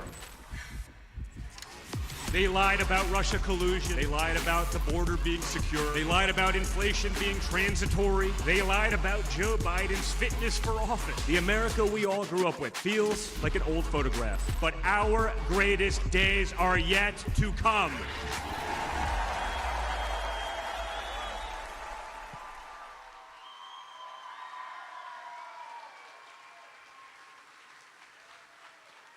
What's going on, Houston? I like this. Wow. Texas Youth Summit is growing. Guys, thank you so much for being here. Maybe we'll let these die down a little bit. With my luck these days, I'll catch on fire. I'll look like Tim Waltz coming out at a rally, like rolling around like Chris Farley. What a clown that guy is, huh? I mean, can you imagine a more weak group than that guy? It's like a TV sitcom, you know, where the guy is the imbecile and the woman is also the imbecile. That's what we're running against right now. It's pretty scary. But I'd like to thank the senator for the introduction, and he's 100% right. We can't take anything for granted this time around. We can't take it for granted in Texas. We can't take it for granted anywhere in the country. It should be so obvious, folks, to anyone with a brain, anyone who's been paying attention. When were you better off? You had 4 years under Biden-Harris, just so we're clear, right? It's the Biden-Harris administration. We've been hearing from the media like Kamala Harris started her political career 3 weeks ago when she was part of a coup to save democracy by not getting any votes in a Democratic primary, by displacing the guy that did get the votes. You notice it was the first time we actually ever saw the truth from the media, ever? Certainly in my lifetime. Most certainly in the last 10 years. They were actually honest for the first time ever. They actually talked the truth about Joe Biden. They said, you know, he's old, he's infirm, he's incompetent, he's an idiot, we've failed under these policies. And I was like, wow, what's going on here? Felt like I was taking crazy pills. They're actually telling the truth. What's going on here?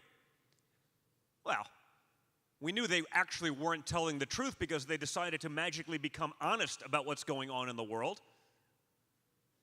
They were telling the truth because they understood that Joe Biden could not win. They understood that everyone saw the weakness that he exuded, his incompetence. He couldn't remember where he was most of the time. You know, if Trump, remember when he went down the banister and it was like the slippery thing on that rainy day and he held onto the banister and they're like, oh, that's it. Trump is in the later stages of dementia and Alzheimer's combined.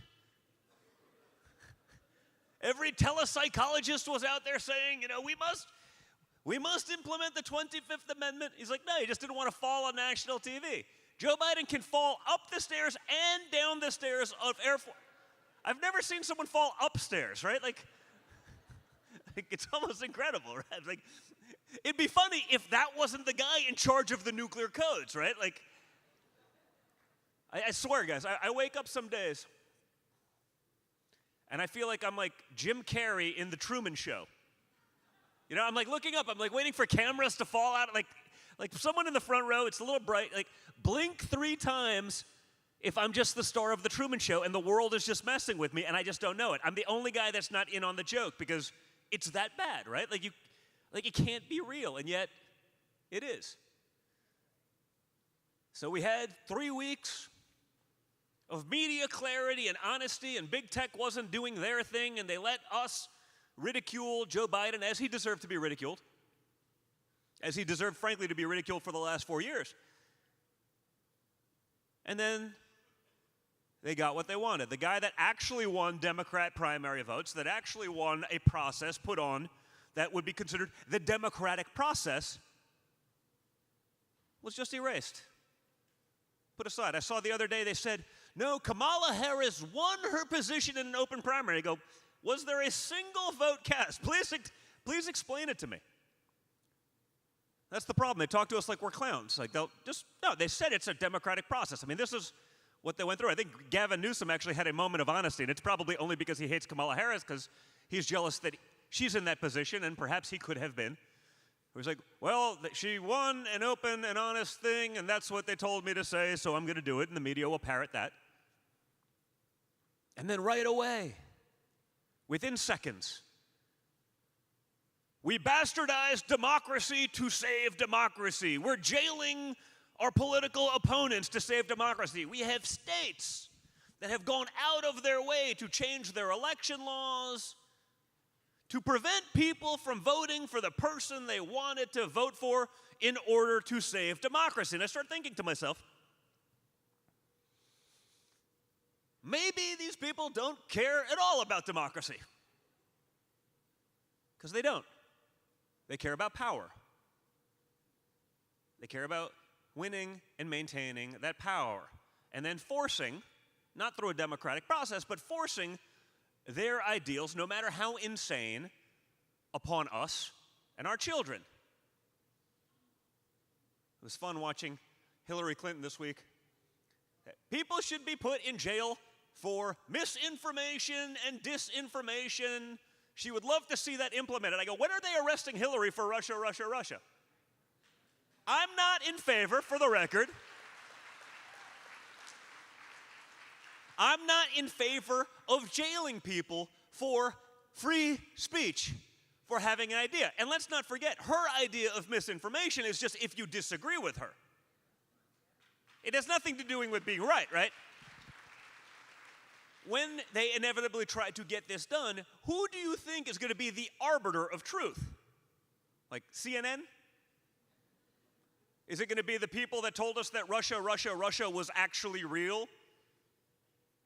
I know, and I take this one a little bit personally. Like I said, I'll make an exception for Hillary because she knew what she was doing. She doesn't care. Just like she knew what she was doing on Monday, the day after they tried to kill my father again. It's getting old, right? It's like, trust me, it's weird. Like, I'm the father of 5 young kids. They play with their grandfather all the time at that very golf course. They're always out there with. I'm like, I can assure you, no one should have to talk to their young children a second time about trying to kill their grandfather that they love very much. And yet it didn't stop the media from immediately. He brought this upon himself. I'm waiting for like Merrick Garland and the DOJ to charge my father for being a part of an assassination. He may have been the intended victim. He's still part of it. He's part of it. We must jail him. That's the clown show we live in right now. He is responsible for radical leftist Democrat donors trying to kill him. Not the people that said, he is the greatest threat to democracy ever for like 10 years, every day, day in and day out, the only soundbite they got. He is literally Hitler, folks. You don't think they know exactly what that's doing? When Hillary Clinton on Monday, within 24 hours, said he's a unique threat to our democracy, like the lunatic, there's too many kids in the room where I'd say the bat-ass crazy person that she is. You don't think that's on purpose? You don't think she knows? She's not the sharpest tool in the shed, and she's the least likable human in American political history, maybe in American history.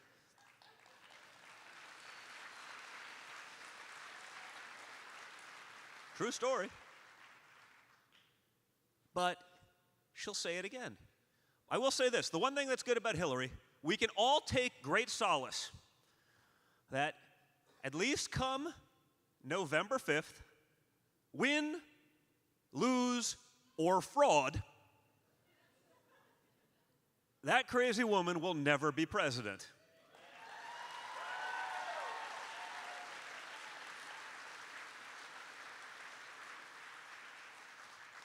So, you go through this not very democratic process, you get Kamala Harris. Now, the media is literally pretending like she started her political career, as I said, like a month ago. She's going to be a great moderate. I go, I don't know, seems like a stretch. How dare you say that? She is, an African-American woman. We must need that well, what does that do? Like, how about ability? I would rather have that. Like, we saw that. Again, we had time under both presidents, both ideas. The media is saying Kamala Harris is going to be the agent of change. Yeah, she's changed everything for the worse. If she was going to change anything, Why not, like, start, I don't know, 3.5 years ago? Like, if you're really going to change things for the better, like, if you're going to be the agent of change, why did you take the Harris-Biden policies and cut and paste them to be your policies? It took them a month to get them up there, but they didn't even change the source code, so we know it's exactly the same. She's not going to change anything.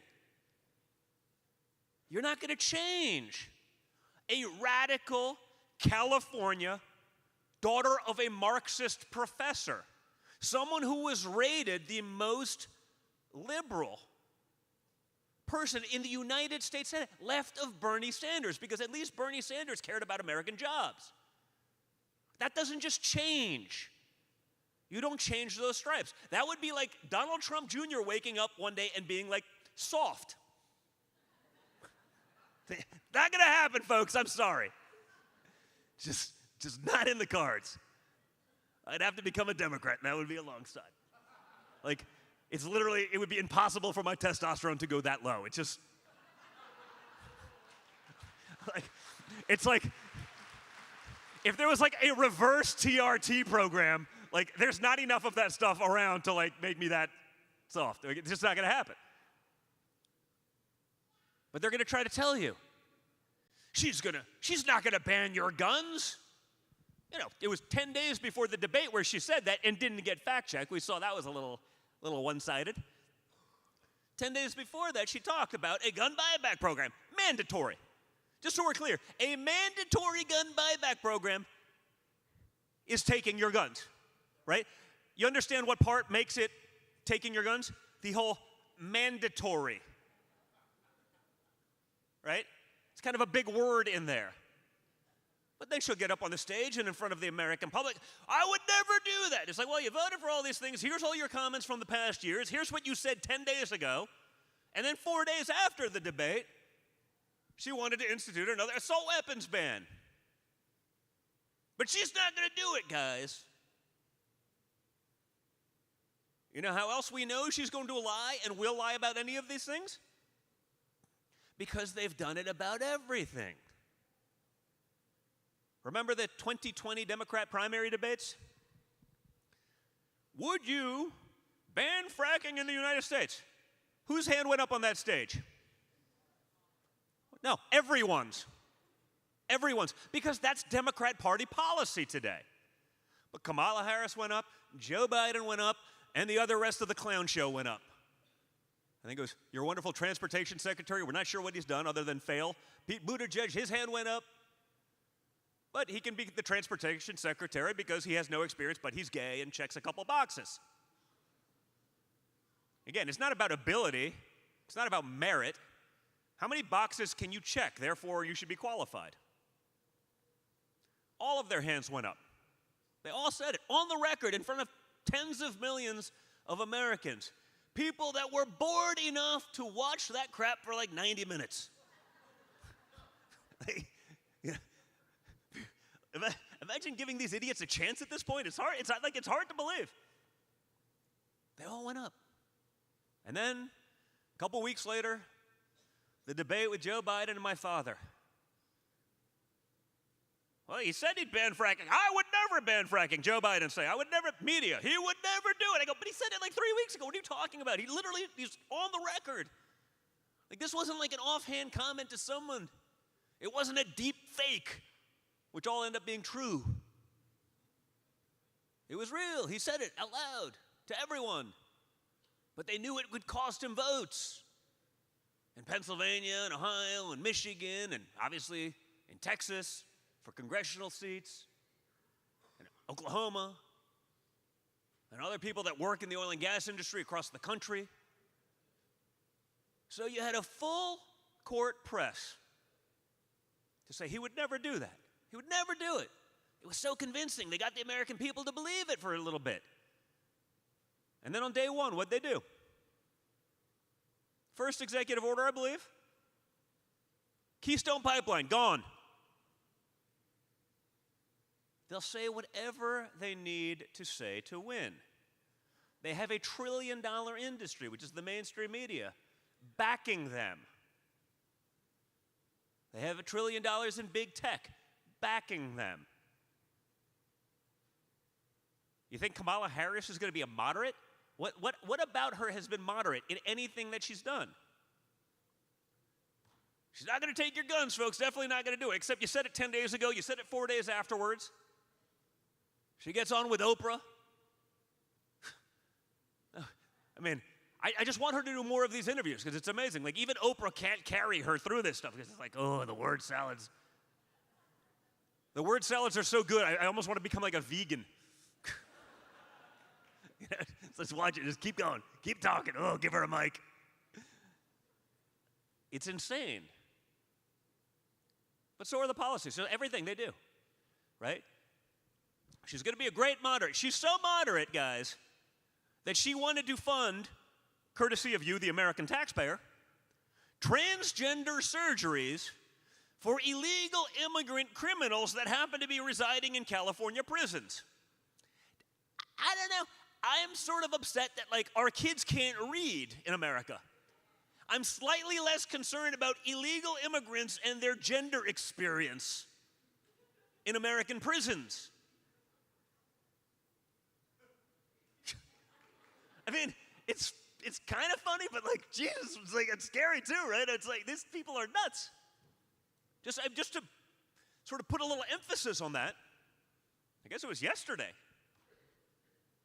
What was it, 156 Democrats?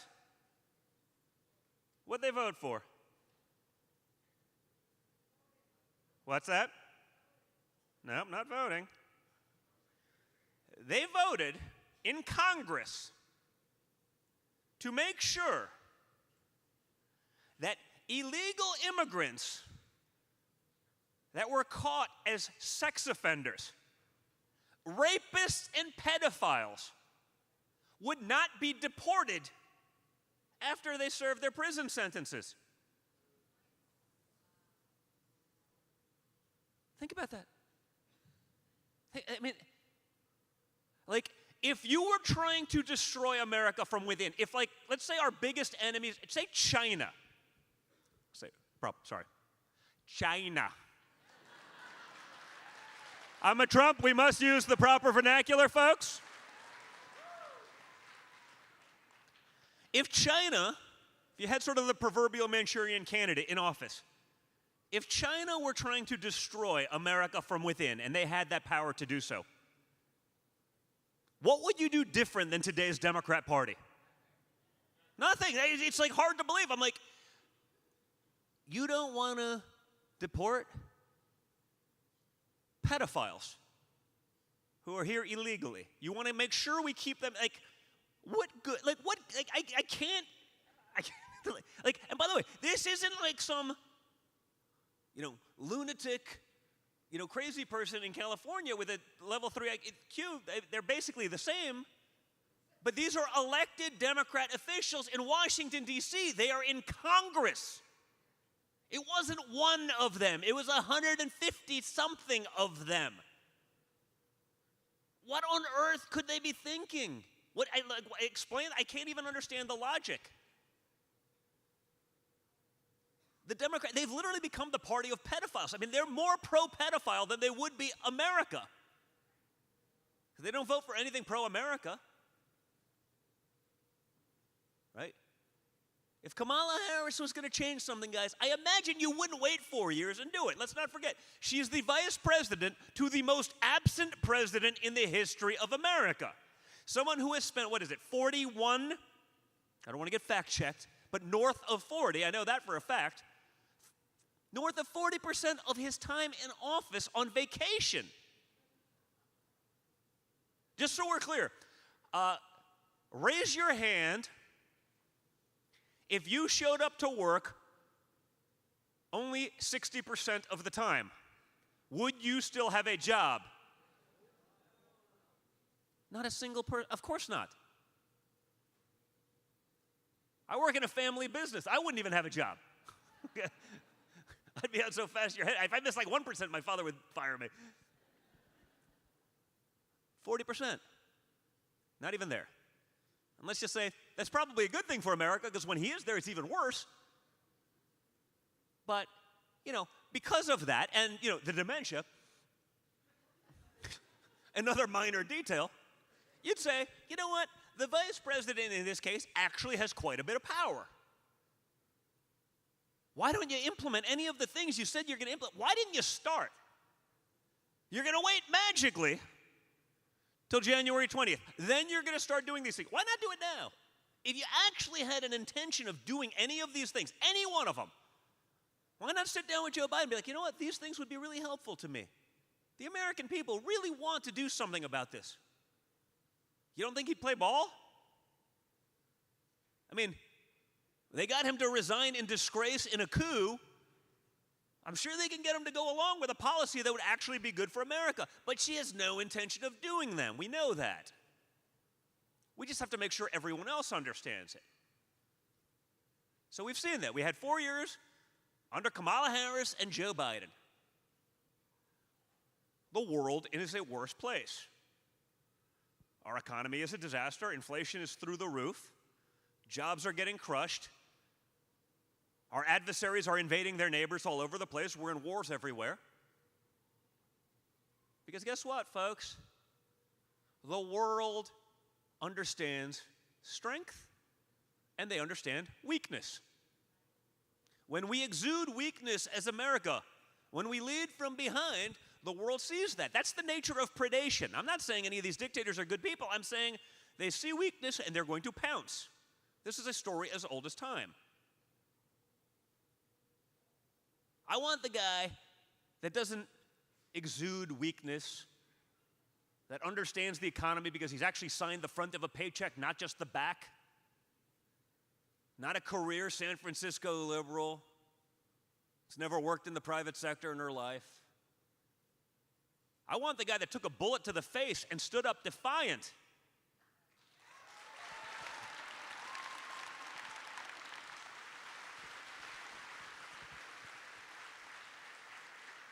You know, these days everyone's a tough guy on the internet, right? Everyone's a tough guy on a keyboard, and everyone has gotten a little too comfortable talking smack, But when they've actually tested, most people crumble. I think world leaders, the people who signed peace deals in the Middle East rather than perpetuated war and death and mayhem and destruction, I think they saw that resolve before my father ever proved it to those who may have still been in doubt. There was a reason Putin didn't invade Ukraine and his neighbors during my father's administration, but they did under, obviously, Joe Biden and Kamala Harris. He did under Obama. He did under the prior Bush, because he understood what we all now know. That strength, that resolve. For me, as someone who understands my father, knows him well, known him a long time. I'm older than dirt these days, so, I guess I always got that. But honestly, even knowing him as long as I have and understanding him as well as I do, that moment was still a shock to me. I was out with my daughter. That was a Saturday, the first time they tried to kill him. I was out with my daughter, and it was weird. My 17-year-old daughter, this doesn't happen often when you're a dad, right? So, especially once they get, mid-teens, it's over. You get the call when they need money or something, but that's not and I got the call. It's like, hey, Dad, I want to go fishing. I'm like, who are you and what have you done with my daughter? But when that call happens, which is, again, not very often, you go. And so I took my daughter out fishing, and we went out. We're offshore because I live in Florida. We're just running offshore a little bit, and we're out there having a good time, doing pretty well, and get the call, Don, your father's been shot. And, that's not like a call it's good or bad. There's only degrees of bad, but it goes from really bad to really, really, really ridiculously bad. Well, we don't know. All right, we don't know. I tried calling everyone, I guess the one thing that was done right that day, I guess they shut down all communications. They weren't sure if there was other stuff, IEDs or whatever, so there's no cell phone in and out. Obviously I'm, floored the boat. We're going as fast as we can back in and home. Took 90 minutes to find out anything. So that's a long 90 minutes, I can assure you. And by then, I started seeing some of the clips on social media, whatever it may be. I saw him come up, but you still don't know, right? Because it's like, we're in Texas. Like, you're deer hunting. You can shoot a deer perfectly. It may run 100 yards, and it's dead. It doesn't quite know it yet. It can happen. So still don't know. Finally, we're all there. My family had by this time, we'd all sort of gathered. We're all together. We get the call. I'm on speakerphone, and Dad picks up and like, hey, I'm okay.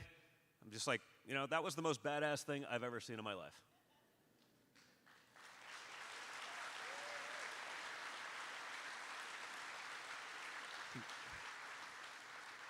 Then we talked about it for a little bit because he was like, well, the shooter was like, 130 yards away. My dad's a golfer. He's not a shooter. He's like, that's relatively far for a golf shot. It's not really far for a shot. I came from a competitive shooting background, and he's like, well, no, that's pretty far. I was like, no. Just so we're clear. Like, that's like, if that was me with 20 minutes on a roof and a high-powered rifle, that'd be like you missing a 6-inch putt. Like, it's almost impossible to miss, and that's why I also know someone else is working above. Like,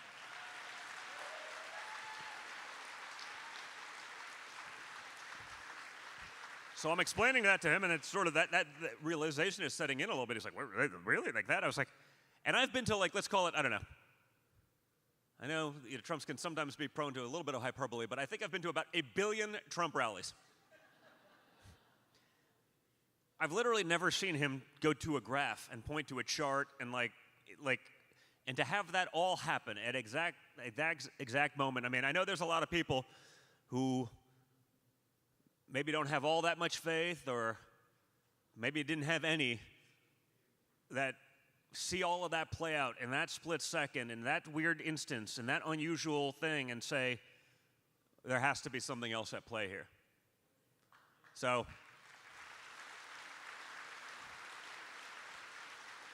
now I hope the guy that was watching out from there is also watching the Dominion machines on November 5th, but that's a minor detail. So we need a little bit more. Just 2 was a lot. I know we're asking for a lot here, but we're trying to save the free world. So conversation goes a little bit further, and finally I was like, it's so heavy, right? It was 90 minutes, a long time to sit there. It's sort of the adrenaline dump starts hitting you. Me being my usual sort of inappropriate self, I finally had to be like, okay, listen, so Dad, important question. He's like, okay, what is it, Don? Like, what? Okay, how's the hair? He goes, Don, the hair is fine, Don. It's a little bloody. There's a lot of blood. Don, but the hair is fine. I go, true story. I think my sister was like looking at me like, you're really an idiot, aren't you? You had to break the ice. And sort of, everyone started laughing. It actually was probably the little moment of levity I think we all needed in that instance. And I was like, so better or worse than Evander Holyfield? Where are we here on the scale of 1 to ear? So, but it was that moment. It was that instance. It was that reaction, that instinct to come back up in the face of evil, in the face of almost death, to come back and fight. And that's what America needs to do right now. That's what we all need to do right now. For the next 47 days. Let's not kid ourselves, okay? There's a reason the Democrats also put in Kamala Harris, not just because they knew Joe Biden couldn't win, but because whatever games they're going to play, whatever it is they're going to do, however it is they're going to manipulate everything, they need it to be credible. When they do their whole democracy's on the ballot, yeah, they care at all, right? We've discussed that already today. Part of their whole nonsense, their whole hoax with that is they need people to at least believe a little bit. No one was ever going to believe it with Joe Biden. If anyone knew anything about Kamala Harris, or if the media was honest about her, no one would believe she could do it. Because she can't. But we can't have a moment of apathy. We can't have a moment where we don't have the pedal to the metal. Okay? Whatever call you can make, whatever, especially obviously in the swing states, but we got to remember our homes too, because it's not just about the presidential race. Just so we're clear, as someone who has done 50 hours of congressional testimony for treason, I was an agent of Russia, guys. By the way, just because it's BS doesn't mean they wouldn't still put me in jail, or actually treason is a crime punishable by death. That becomes like my average Tuesday at this point. But, I get it. I'm not the upstanding citizen that Hunter Biden is. I know, I'm sorry. I'm working to improve daily.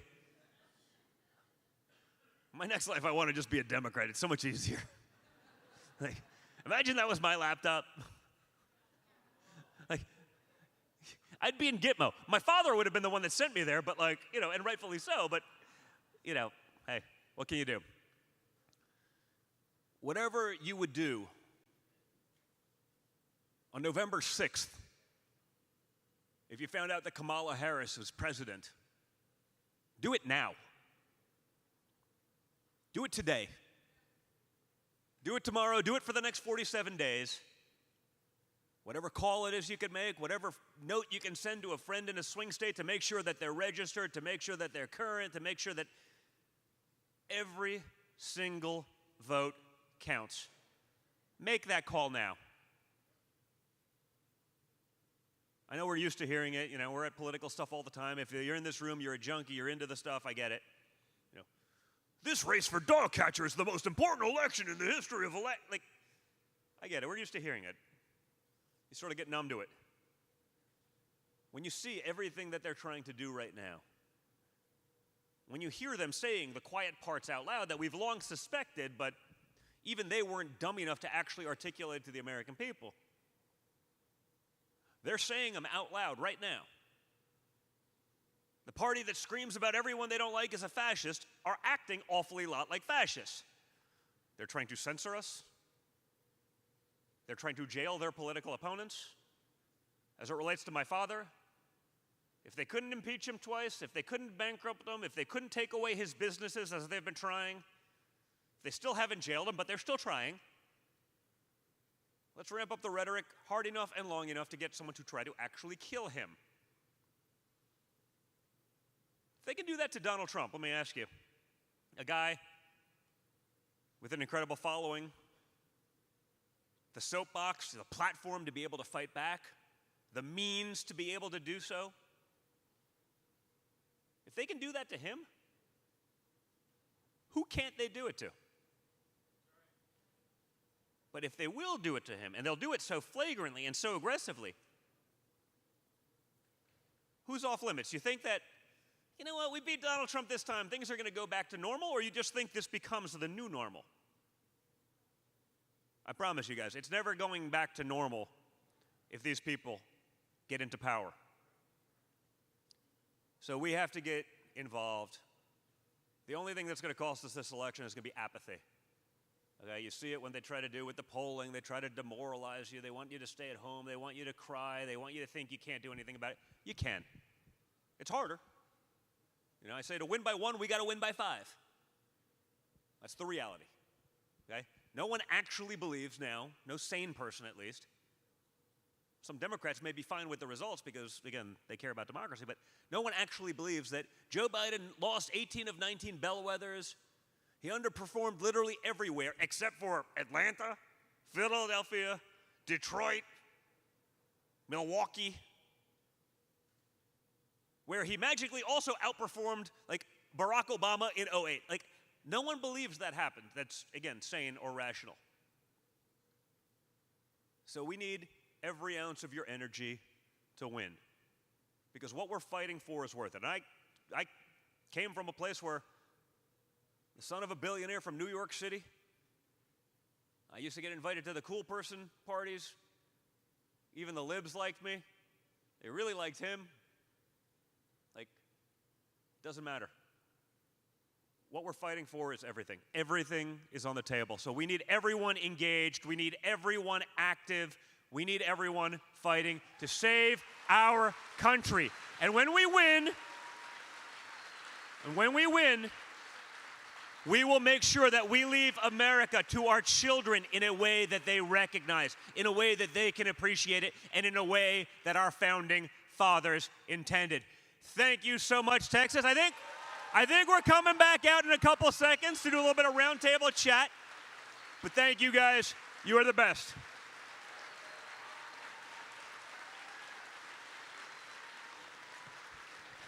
I'll be back.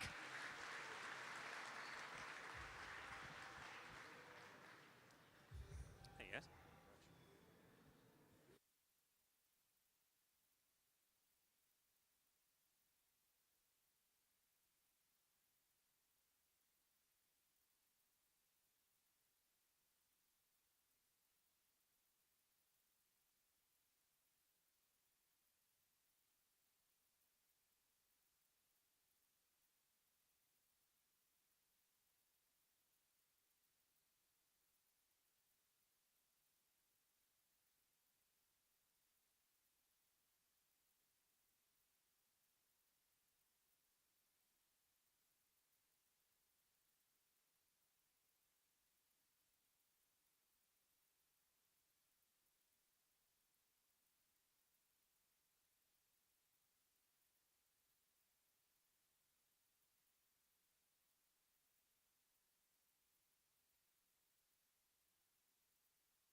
We're back.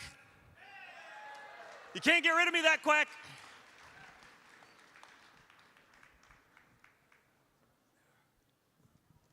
Okay, while we have a few more minutes, we were going to take the opportunity to ask Don some questions, just a few questions about how things are going. We'll start out with, we saw your dad recently on Gutfield, just on fire, right? The guy has more energy than anybody I could imagine that's covering this much ground, this much territory, every corner of the nation. The Long Island Arena, New York rally, incredible turnout. How's your dad doing? Tell us about him. He's doing great, actually. Again, his resolve is just strengthened. He sees it, and for better or worse, this is now my third rodeo, and I'm the guy that, goes on the ground. We spoke about it a little bit earlier. They're like, well, were you there with your dad? I'm like, no. Like, if I'm, like, one Trump in a room is enough. The problem you see with politics, everyone wants to sort of be around him because they get to be in the picture. They get to seem like they're, credible. Then they use that picture to be like, look how close I am to Trump. Why don't you pay me $10,000 a month to, support your campaign, even if they're morons, right? And there's a lot of morons in this game. So, I don't spend that much time with them. I talk to them often. I get involved where it matters, and I sort of keep my head down and do what I do best elsewhere. But as the guy that's on the ground a lot, and just for October 2020, I did 104 sort of rallies like this myself. So like 4 a day, 31 days straight. So I always did probably just as much, if not more, in 16 because COVID was making it even harder. Still 4 days a lot. It's kind of. My voice at the end of that one was brutal. But the enthusiasm I see on the ground now is unlike anything I've ever seen. And it's not coming from the usual suspects. There's people that run up to me that I'm looking and I'm saying, oh boy, like I'm gonna get attacked or I'm gonna get yelled at or they're like, and it's like, please win, you have to win. Because people are getting it, they're not believing their lying eyes. They're not believing, Bidenomics is working for America. I saw that myself, last summer I took my kids, two of my boys on a, father-son sort of fishing trip. We came back and it was my 10-year-old at the time and my 14-year-old, and we went to McDonald's and we ordered, for a 10-year-old, a 14-year-old, and me, and it was $48. And I was like, you know what? If Donald Trump Jr. has sticker shock at McDonald's, it's a problem. Like, I'm not saying it's changing my habits, but if I'm like, damn, that's expensive, like people are getting crushed. I think people recognize that. Yeah. People understand from every demographic that we are worse off now than we were 4 years ago. Mm-hmm. So, he sees that, he feels it, he's out there a lot, and he sees that. They literally, I think they turned away like 18,000 people in New York. Right. Turned away. They filled an arena, and then they turned away another 18,000. They were watching on TVs outside. In New York, going up the streets in Manhattan, which is, just so we're clear, Manhattan is a little bit left of this area right here. Like 90 points left. And they're lining the streets cheering for him. They understand the political persecution. They understand the lies. They see that all this stuff turned out to be nonsense. It's not going to stop the Democrats from doing anything, but I think he feels that. And again, as someone he doesn't need this job.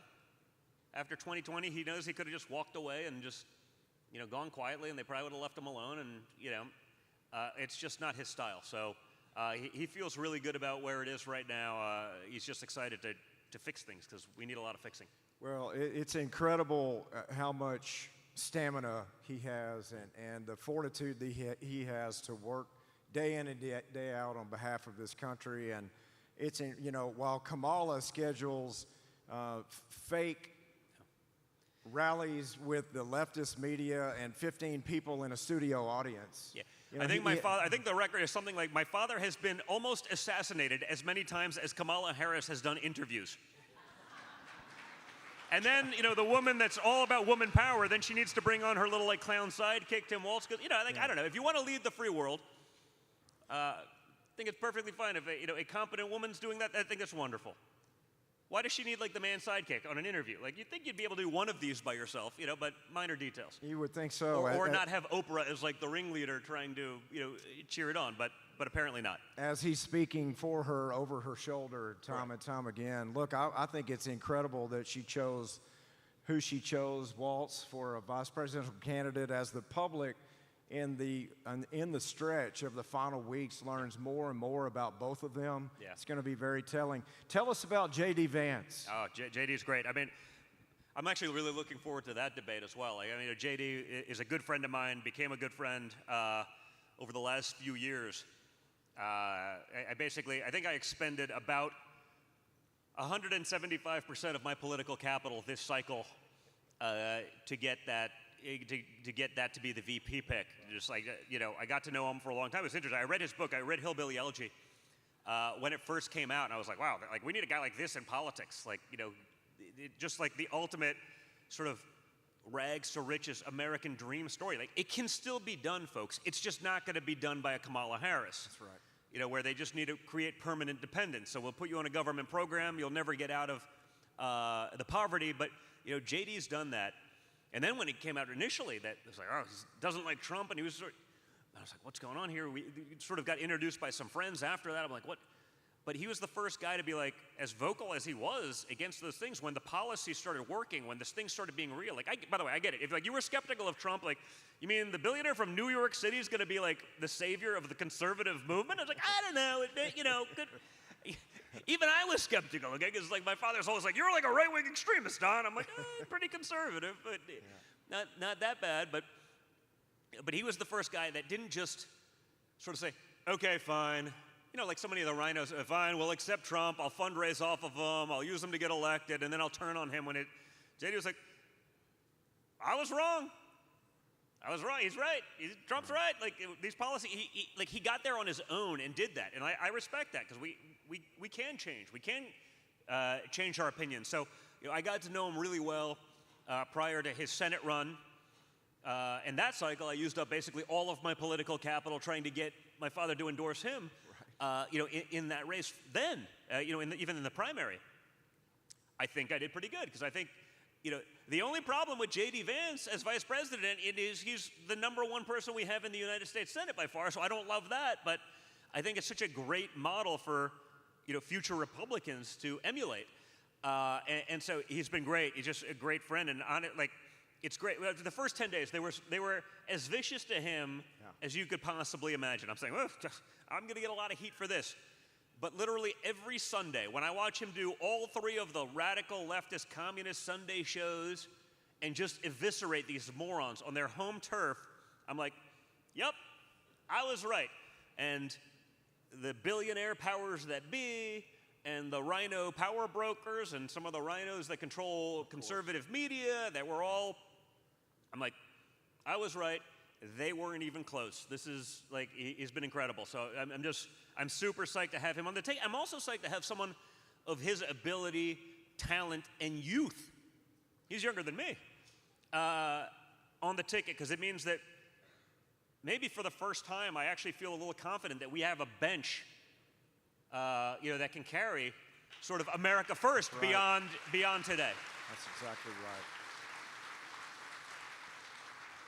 right. And speaking of developing a bench, you know, we're here at the Texas Youth Summit, and our first time and young voters, I mean, I don't think they really realize for the conservative movement and for the re-election of the president how important they are. Speak to them on how important it is for them to engage, work, and become future office holders. 100%. I mean, you guys are the future. You guys, by the way, you're also the rebels. You know, to the young conservatives in the crowd, you're the guys that are like going against the machine. Like I can assure you, like the left, they sort of claim this, you know, we're different and we're unique and we're great. Like, no. Like if you're siding with corporate media, each and every one of your professors, you know, Hollywood pedophile billionaires, like you're not anything unique. Like you guys have guts to actually do this. And I think anyone in this room who's maybe a little older than the youngest generation knows that I'm not just saying this because like, well, now's the time I'm going to try to reach out to young guys. I've been speaking, I think this is my 4th year at Texas Youth Summit. I think I was the first guy, like, I picked up Charlie Kirk from Turning Point USA when he was like 21, and like you know, I literally, people, a good friend of mine, 2 guys from Texas actually introduced me to Charlie. Like, you got to meet this guy. He knows everything about politics. I'm like, oh, give me some details. Well, he's 21. I'm like, wait, what? Like, guys, like, we already don't know anything. Like the biggest joke I had in the campaign was when they started Russia collusion. I'm like, we know so little about politics at this stage. Like, we couldn't collude to order a cheeseburger. But then I took the time and I sat down with him because I believed in that youth and that movement. And I was like, you know, now he's out there registering people in Arizona and Wisconsin. And what Christian here is doing in Texas, it's incredible. And guess what? The biggest gains we've made in any demographic. Like we're winning, especially young males. Right. We're winning Gen Z. Who had that on their bingo card? Exactly. Because you guys want to be able to have a job. Most of you probably want to move out of your parents' house eventually. You want to be able to buy your own home. That's not going to happen in the Democrat Party. It's not going to happen with the policies that jacked up prices, that created inflation, that raised interest rates. It's hard for me to live in a home, and I'm a reasonably spoiled individual. So, you know, the youth is everything, and you guys are absolutely crushing it out there. So when I see, you know, like I saw it this summer, right? You know, the frat boys saving the American flag from hitting the ground as Palestinian pro-terrorist rioters. Right. As a former frat boy myself, many have called me a Chad. I'll take it. It's a great compliment. You know, I didn't have us saving the Republic. It's like, we like to chug beers and like, you know, be a little wild. You know, in my day, you know, definitely did a little bit of that myself. I didn't have that, but those guys are stepping up. They're great patriots, and so you know, it's an honor to see those guys coming up because that's the future of our country. If we can get them. More importantly, if we can get them after 20 years of leftist indoctrination from kindergarten on, from every teacher, from every, you know, I used to speak in college campuses starting in like 15 and 16. Like, all right, my first question, hey, if your teachers knew you're here, raise your hand if you think you'd be penalized academically. Every hand in the room went up. Yeah. But they were there, and they're still in it. And you know, that's everything. I mean, to be able to get through that much indoctrination, I just couldn't be more proud of you guys. So thank you so much for doing it. It's an honor to be in the fight with you.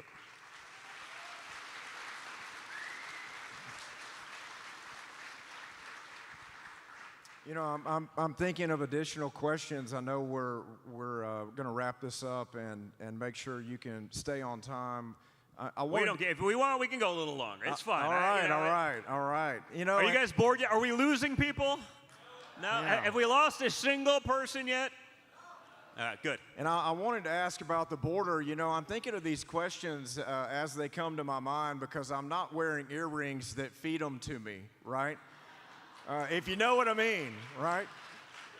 But tell us, you know, as high as as border security and national security polls with all Americans, regardless of their political stripes or background, our media push down the stretch is really going to expose Kamala in incredible ways for what they have been miserable failures on that's put us all at risk.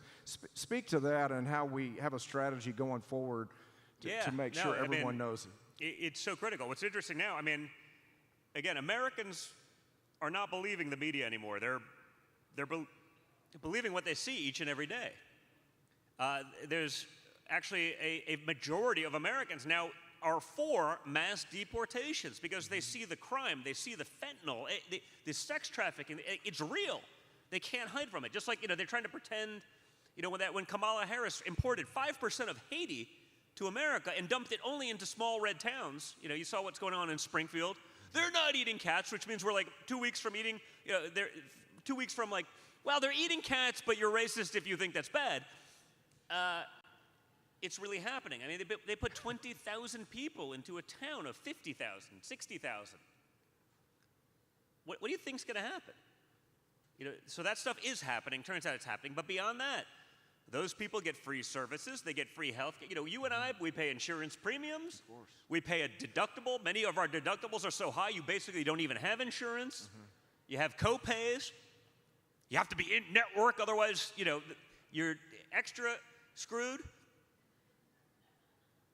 The illegals, they can go to any hospital in America. They just go in right there, and you get to pay for that too. So then your premiums go up higher because you're paying for other people. And then they say, we're going to give them all driver's licenses. And maybe they grew up in a culture that didn't exactly drive, so they're not so good at it, maybe. Right. And so they're getting into accidents, and they're running into school buses, and they're killing American kids. But then what happens is you're in that town, and you have your truck, and you go to work. Well, now you're in a problem area. So now your car insurance goes up. You didn't get a speeding ticket. You didn't get into an accident. You certainly didn't run over and kill children. You did everything perfectly. But you're paying for the ill actions of others. It's not sustainable anymore. So the border's number one. I heard this the other day. Kamala Harris, she's going to build the wall down. I'm like, she'll put on a MAGA hat like Joe Biden did. Yeah. I think as Joe Biden finally figured out that she really took him out. He finally figured it out. I think he's probably dislikes her more than most Americans at this point. But now she's going to build a wall. Like, well, why didn't you do that the last time? We bought the materials, we paid for the labor, we did everything. Now we spend like, what, $230 billion a year? A year, not just a one-time payment to build a wall, which was like another $5 billion. But we pay $200 a year to support people who are likely never support themselves. But they'll be reliable Democrat voters. Because they've ostracized so many people in the Hispanic community, so many people in the African American community with the failed Democrat policies. They say, you know what, rather than fix those policies and do what's good for Americans, we're just going to import more voters. Right. You see it in Texas. I spoke with Ken Paxton a couple weeks ago. He's like, they're giving them licenses and IDs, and then there's a booth outside where they're registering to vote. Even if they can't do it, it's like, you didn't know. We won't prosecute you, but like maybe you show up to vote. They're doing that in Texas. That's why there can be no apathy.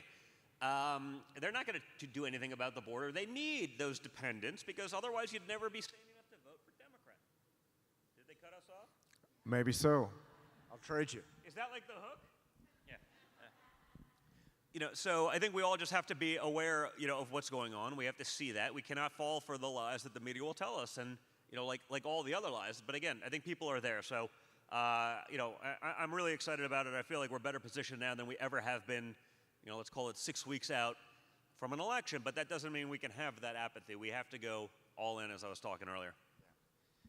Well, your father's plans when he gets back in to drain the swamp, it's something that most Americans are very keyed in on and supportive of, and so I was wondering, would he ask Elon Musk to help him with that commission? Well, he did. He had that conversation, and Elon did that. Yep. And, Elon has, I'd say he's one of the Einsteins, let's call it, of our era. And, I'm not saying we even agree. I'm not saying he's even said he's a Democrat, but he believes in free speech. He believes in so many of these things. I think he's sort of been red-pilled by the insanity of today's Democrat Party. RFK Jr., I was involved heavily in, getting that endorsement over. And I've spoken to the guy heavily over the last time. And, I'm like, wow, like a guy like that in the FDA or HHS. But think about it. Like, Elon cut 80% of Twitter's workforce, and it got better. I think we can do the same with government. I think we can do the same with government, and we should. But more importantly, as it relates to draining the swamp, it was interesting. Perhaps the one disadvantage of coming in as an outsider back in 2016 was you didn't know. I think my father had spent like a cumulative 2 days in Washington, D.C. in his entire life. You're like, oh, he's a Republican. He must be on our side. He understands, like, he works for me. No, they don't work for, they work for whoever's paying them or whatever board they may end up on. Now we know, and that's why, sort of the uni party, both the Republican rhinos and the Democrat Party are so against my father. I mean, think about it. Like, we live in a time where the Democrats are embracing with glee the Dick Cheney endorsement. I mean, think about it. Like, the guy that they said was a war criminal for the last 30 years. They're like, he's on our side. This is great. I was like, I will take RFK Jr., Tulsi Gabbard, and Elon Musk over Dick and Liz Cheney any day. So that's happening, but now we have that knowledge. We know who are the snakes. We know who are the liars. We know who are the phonies. And that's what scares them the most, because they know those people aren't going to get those positions of power. They're going to be kept out. I'm going to be on the I told my father, he was like, is there anything you'd want to do? I was like, yeah. I just want a veto right. I don't even want to choose a person for a position. I just want to block the bad guys, because there's too many of them. Wouldn't that be fun? And I'm going to be on, my brother and I, we're going to be on the transition committee, and I'm going to make damn sure that not a single one of those clowns gets into a position of power. Wow.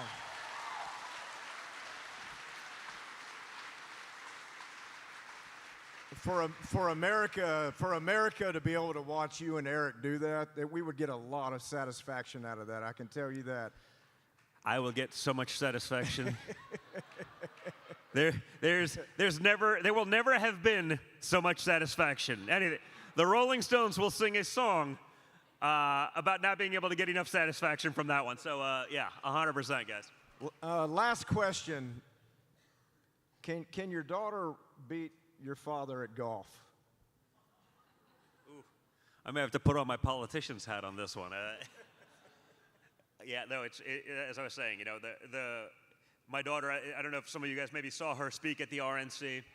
Incredible, yeah. So, and her comments about playing golf with her grandfather. Oh, really, you don't get a pass just because you're the granddaughter, right? My father, we got that. She's going to get the same treatment as Hillary Clinton if they're not on the same team. Okay, it's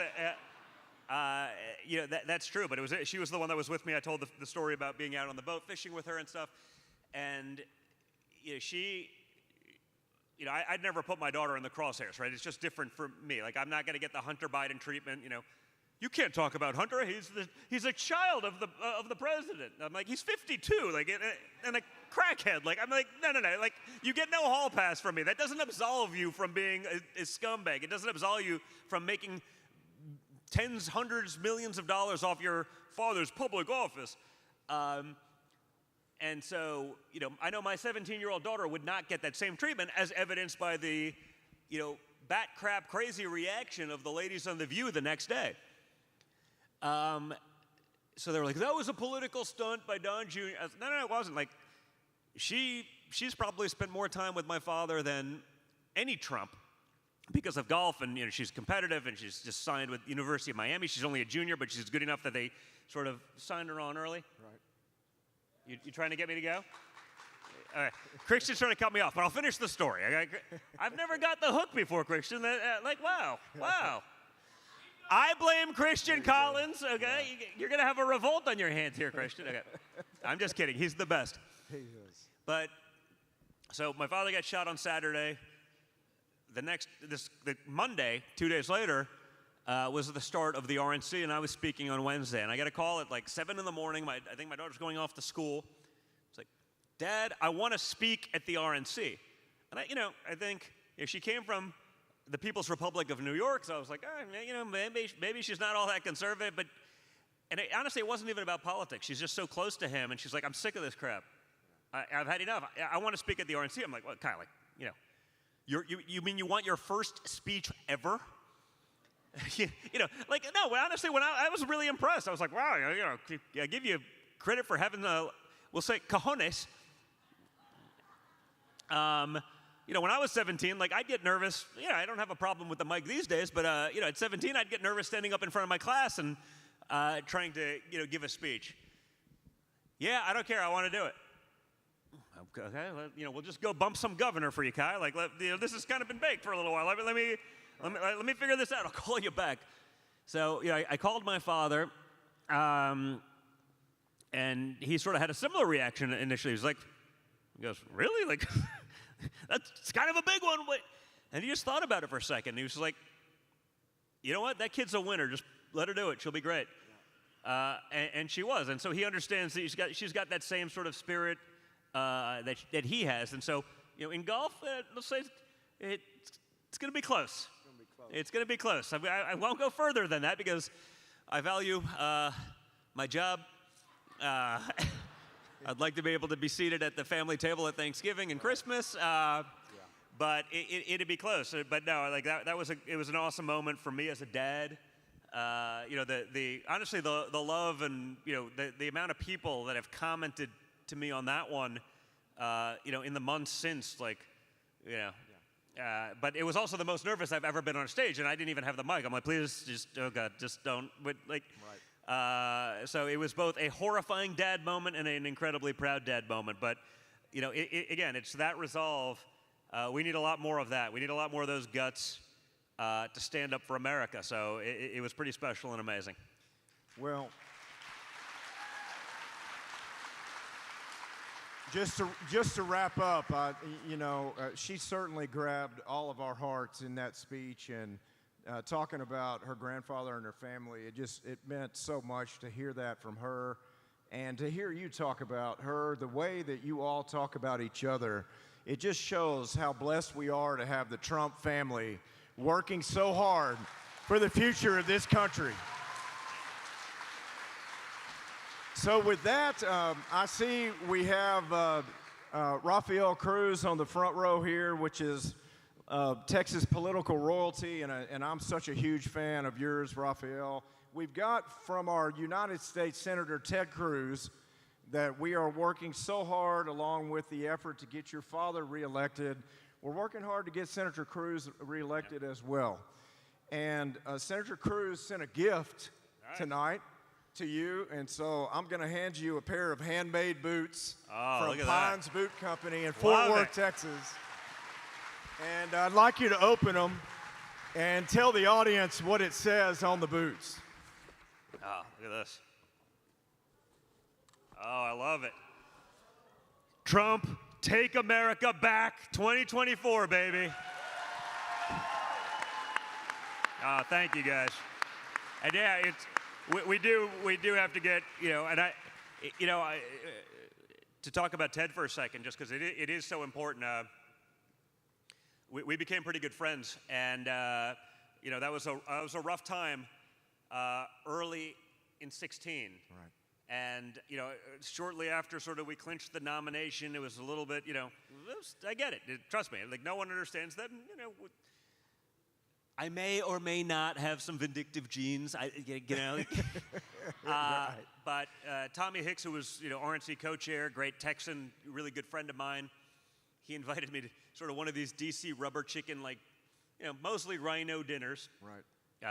Ray Washburn, another great Texan, good friend of mine, was there. And they're like, come sit at the table. It was AEI, whatever, one of these. Right. And I go there and I sit down, and everyone sort of looks really uncomfortable. And I'm like, I haven't noticed yet the name next to me. And they put me next to Ted Cruz. And this is 6 weeks after the primary. I'm like, oh, God, this is going to be, and we sit down, and it was a little awkward at first. And then we started talking, very cordial, great. Dinner wraps up. And, I was like, hey, we're going back at the time of the Trump Hotel in D.C. They're like, hey, Ted, you want to come back? We're going to, go have some drinks at the Trump Hotel. Have a good... And he came. Yeah. And he hung out with us, and we actually had a great time. Then he worked very hard for us. He was just he was a great, as a senator in the administration. And we became good friends. So this sort of terrible way things started turned into a great relationship. Right. And then, you had that Beto race. And I was telling you before we got on the stage, and it was like, hey, Don, can you guys come down and help out? I was like, how can it be tight? I mean, this guy's an idiot, but it doesn't matter. And so I was with Ted, and we did 4 events one day, and they got the reporting numbers, I guess for the month or for the quarter or whatever it is. And Ted goes, we got great news. We literally raised the most money of any politician in Texas state history ever, and and I was like, well, so what was it? It was like $12.5 million. Like, wow, it seems like a lot of money in a Senate race. Yeah. That's a great question. And well, it was. So we're all kind of euphoric. Yeah. We go give another speech somewhere else, and I'm speaking, Ted's speaking, we're getting a good time, we get back on the bus, and the numbers for Beto O'Rourke come in. None from Texas, but it was like $37 million. I'm like, all of that, again, from out of state. So Hollywood, George Hollywood, Soros, everything. And so, it just solidified, like, hey, we got to get in there. I got on the phone with my dad. It's like, hey, you got to get down there. They had that incredible rally, I think, right, in Houston, I think it was, and made that happen. And then I see polling that I don't necessarily believe. I believe it's designed to be demoralizing, but, it's within a point for, in Texas or Texas. I mean, it can't be. But, we have to 100% do it. We have to be involved. I don't want to win the presidency without the Senate and the House, guys. I've been there. I've done my 50 hours of congressional testimony. Yeah. We got to win everything down to dog catcher. We got to win our state legislatures. We got to win our school boards. So get involved in that. Again, I don't want to just win it's not about, great, get Donald Trump in there. Donald Trump without the Senate, without the House, will have another 4 years of impeachment inquiries, Russia to the 12th, whatever it may be. So we have to get in there, across the board. So thank you so much, guys. Make sure you do that. Let's make sure we keep Ted in the Senate. We're going to get it done. And keep fighting. We're going to get it done. Let's give Don Jr. a round of applause. Thank you again, guys. Really appreciate it. Thank you. Thank you, sir. Thank you, sir. Really appreciate it, man. Thank you very much. Thank you, guys. I got it. I'm not Joe Biden. Great night. Appreciate all of you. Thank you. Have a great night. Oh, these are awesome, man. Thank you.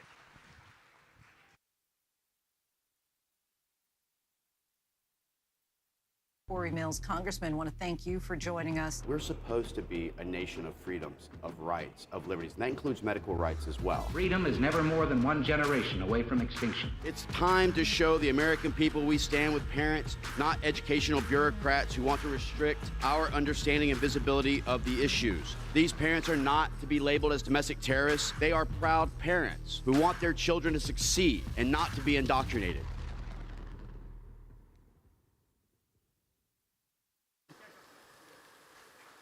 How we doing? I know it's late, so I know that you guys are ready to go. There's probably some after gathering, I'm sure. Look, unlike Kamala Harris, I didn't come from a middle class family with beautiful lawns, but I did actually come from a family that had a lot of issues. Like many of you guys, I came from a broken home where both my mom and dad had drug and substance abuse issues. And I bounced house to house until I was about 9 years old when my grandparents finally took me in and adopted me. And my dad had spent 32 years in prison. My mom had spent 7.5 years in prison. You know, we were that family that it was cheaper for us to go buy a $100 deep freeze and put it in our carport and go hunt and fish and be able to fill it ourselves than to be able to go to the local store. And I think everybody feels that right now with Biden economics and the actual cost of living and inflation under this administration, correct? But after that, I ended up being able to do something great, which was, one, to serve in the United States military. I'm a proud combat veteran from the 82nd Airborne Division. Thank you. And between my government and military time, I had spent almost 7 years in Iraq. I spent 3 years in Afghanistan, Kosovo, Pakistan, North Somalia, all the areas I know you're all rushing out for vacation, right? But the thing is that after my military service, I feel like everyone is born with that servant leadership heart. It's not something you learn. You either want to go out and do something for others or you don't. And there was still this draw, this pull. And even when I went over to the private sector, we had created jobs in our state of Florida, which I'll tell you, Texas and Florida are probably the last two remaining great states that actually believe in freedom. But even when I created my business, it was about serving our first responders, serving our military, serving our law enforcement. You know, I grew up in a family, and I know that the conservatives understand that we believe in defending our men and women in blue, not defunding our men and women in blue. Am I right? But even after doing this, I was blessed, and I was able to get pulled into the Trump administration has a SecDef advisor looking at geopolitics and things like that, and an amazing guy named Chris Miller. And then moving on to then run for Congress in Florida's 7th District. And the reason I tell that story is because I think that everyone needs to understand that your socioeconomic background, what you're born into, doesn't define you as Americans. You know, we believe in equal opportunity, not equal outcome. That is the difference between equality and equity. We believe in the military that we don't need diversity, equity, inclusion. We need increased lethality, readiness, and being properly equipped. There we go. I hear, is that a Marine over there I heard? There we go, I heard one. But what I want to talk to you about tonight really quickly is courage is contagious. And when you hear the story, you're going to originally think that I'm talking about myself in this, but then you'll get to the crux of who really was that courageous person. You know, our team and I in 2021 had conducted the very first successful overland rescue of Americans out of Afghanistan for a mother and her 3 children who were born in Amarillo, Texas, right there in Ronnie Jackson's district. And then I thought that even after this administration had saw what this botched withdrawal in Afghanistan had cost 13 brave heroes and 13 new Gold Star families their new lives. And they thought, well, they're going to do the right thing if this ever occurs again. Fast forward to October 7th of 2023, when one of the most barbaric and horrendous incidents took place, taking the lives of over 1,200, not just Israelis, but Americans, Germans, and people from other nations. The barbarism that took place by Hamas, this terrorist organization, and I won't define it as anything other than a terrorist organization, to murder, to rape, to behead, to enslave, was some of the worst things that we've ever seen. I remember on October 10th, we were sitting on the floor voting, and I looked at one of my best friends in all of Congress, Byron Donalds, and I said, Byron, you know, I can't just sit here and do nothing. Americans, they deserve the right for their government to not be politicians who say, I would have, or I could have, I should have, but to actually take action and be a statesman and be a representative. And I remember I jumped on a plane, immediately called 2 of my guys who are former squadron and former SOF guys, and said, look, meet me in Jordan. You see, from the 7+ years of vacationing out in Iraq, we basically were able to learn Arabic and other language skills that enabled us to be able to go on to make those applicable in what took place. And when I got into Jordan, I remember I went right to the border, and the guys were going to be a couple hours behind me, but we knew that there was 5 bridges throughout Israel that crosses the Jordan River. And in this, you have the Sheikh Hussein Bridge, the King Hussein Bridge, you know, they don't have a lot of originality, the Al Arabi Bridge, and it kind of goes on and goes on. And I told the team, look, I know you're 2 hours behind me, but the bridge is supposed to close at dusk, so we got to get over there because I got to get the first people out. We had gathered 32 Americans at this point between Tiberias and Nazareth and Haifa. And these were key areas in the north because that was right across where the Sea of Galilee and the Golan Heights were, where Hezbollah had already started launching anti-tank missiles. And so I remember we get to the bridge, and I'd been coordinating with one of our teams on the other side, and I said, hey, look, guys, meet me at Sheikh Hussein Bridge. We're going to go across, hit Tiberias, then Nazareth, then Haifa, then we're going to pull out. And as I get to this other side of the bridge, and it's just me, a backpack with some goodies in it, and a couple of comms. So I text the guys, and I'm like, hey, I'm across the bridge. Give me your PID, which is positive ID. They sent me a photo of the vehicle, and they said, all right, here's where we're at. Come get us. I'm looking around, and I'm going, God, I know I'm getting old and my vision's not great, but there's no way I'm not seeing this vehicle. I texted the guys once more. I said, hey, look, where are you at exactly? Because I don't see you. I said, look, if I come across the Sheikh Hussein Bridge, where are you? He goes, oh, yeah, don't worry about it. As soon as you get across the King Hussein Bridge, and it's almost one of those moments where you look at your phone and you read it like 3-4 times. All right, haha, military humor, you're joking with me. You're not at the wrong bridge. So it's the JK LOL emoji, smiley face, like moment. And when I realized that they're actually at a bridge that's an 1.5 hour drive away, I had a moment where I had to say, all right, what do we do now? I think we all hit those crossroads in our lives at multiple periods. But this is one of those moments where you say, well, my guys are about 2 hours behind me. Maybe we don't get out there today, But tomorrow, we'll come back, we'll have a better plan, we'll go in, we'll be able to execute this. But then you have that other fork in the road that says, a lot of those people may not have a tomorrow. What about their tomorrow? Doesn't that matter? I remember I was looking and there was a bunch of taxi cabs out there. And you're kind of finding the one that is the least shady of all the taxi cab drivers. You know, the guy who's like just watching you and eyeballing you the whole time. You're like, yeah, not that guy. And then you kind of move on a little bit further and you're like, well, that person doesn't look very responsible. And I saw this guy who was just sitting on his phone. I don't know if he's playing Angry Birds or what the heck he's doing. And I'm like, you know, he looks the least harm. Like, I think I could take this guy, you know, if it really came down to it. And so I get up there and I'm thinking, well, I speak Arabic, and a lot of people in Israel speak Arabic and Hebrew. So as I'm getting there, I go and I start speaking Arabic, and I find out very quickly that this guy speaks about that much Arabic, I speak about that much Hebrew, and we're going to have about that much conversation. And as we're doing this, and by the way, if you ever have family game night, I can assure you, I am the gold medalist of Pictionary. I am that guy who's going, 3 words, look at me, drive this way, turn that down. I'm not in the back, I'm right here, go that way. You're doing so great, thank you. I am your Pictionary king, should you ever need me on family game night. And I remember I text the guys, I said, hey, look, I'm going anyway. Meet me in Nazareth. I'll hit Tiberias on my own. And as we're going down, you know, obviously you're watching, all right, is this guy making the right turns? Is he not making the right turns? Because I don't look good in an orange jumpsuit, and I certainly don't want to have some of the results that happened before. And so as we're continuing to move on, we get to the location, I pull up, and I walk into this hotel. And you can see this desperation in the face of so many who are literally sitting in the lobby next to this little cafe. A lot of them had been sleeping in the lobby because they didn't have any more money. Flights were all canceled. You had no Comair whatsoever. And you had this lottery system where if you went onto the State Department website and you applied, then you might get picked, and then you have to find your own way over to Jerusalem or to Tel Aviv.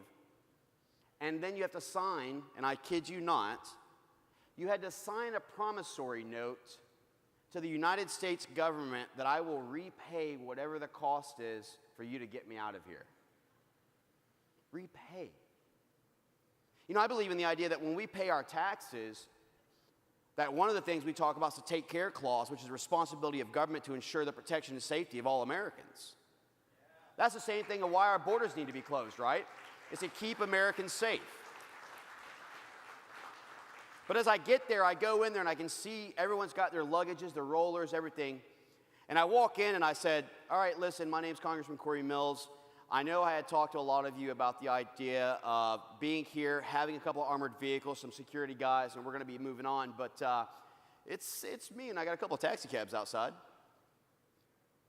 And you literally see this young lady, and this is where courage is contagious. This young lady named Silver Prout, who I didn't know her from Adam, and she had worked in Senator Murkowski's office previously, was sitting in this little round back swivel chair. I remember she stood up and she said, I know who you are, I know what you did in Afghanistan, and if you tell me it's safe, I'll go with you. You know, one strong, bold footstep by any man or woman can set the path for others. Because as soon as you see one person stand up, all of a sudden it was, I'll go. I'll go. I'll go. See, that courage that she displayed was contagious and gave others confidence.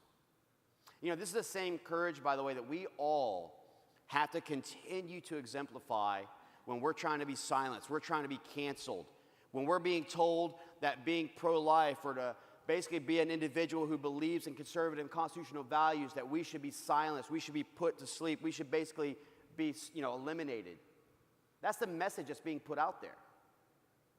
But we have to rise above this, the way this young lady did. And I'll tell you, by the time we got to Nazareth, our team had already gotten there, gathered, gotten the trucks, gotten into Haifa, pulled people in. And on October 11th, only days after the incident that happened on October 7th, that was the first 32 Americans that we pulled across and saved from Israel.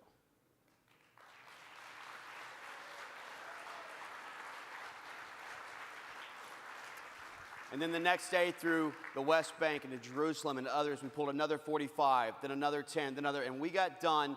Between our ground and air operations, we had rescued 255 Americans before Joe Biden finished eating ice cream, smelling children, and sent the first plane. That's the realities. And I'd love to tell you that that was the only time that was necessary. We'd already done Afghanistan in 2021. We'd already done Israel in 2023. And then you feel like that infomercial where you kind of pause and go, but wait, there's more. You fast forward to 2024 in Haiti. You have Jimmy Chauvier, the GS9 gangs, and others who are actually just going through turmoil, going after and targeting missionaries, targeting orphanages. And once again, you wait to see whether or not this administration is going to do their job to protect Americans. We've already embarrassed them twice. You know, I used to have this little catchphrase where I'd say, if Biden's unwilling to do his job, then I'll go do it for him. That's the mindset we all need to have as Americans. You don't need to be an elected official to demonstrate the courage necessary for us to be able to go forward and save this republic. And I will make it clear. We are a republic, as Article 4, Section 4 states, not a democracy, which is mob rule as opposed to rule of law.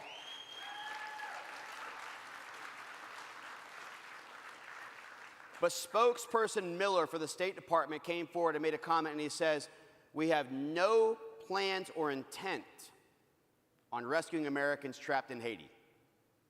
No plans or intent. We warned them it was a level 4 country. These are individuals who went there on missionary trips to orphanages to help people after the devastating earthquakes and other effects. And once again, it's like, you know, let's get the gang back together, guys. We pull everyone together, and we knew that all the runways were already closed in Port-au-Prince and Cap-Haitien. So we got a friend who had a helicopter and allowed us to be able to island hop until we were able to get in to the Dominican Republic and Puerto Plata, overnight there, then rebalance, and then and before it was all said and done, we had already pulled out 23 Americans, continuing to message, continuing to stay loud, continue to not be silenced. And all of a sudden, what did you see? You saw this administration open up Cap-Haitien and start allowing planes to come in. What I've learned is that you can shame elected officials into doing what is right. And I will tell you, while I've been a registered Republican my entire life, I identify as a constitutional conservative.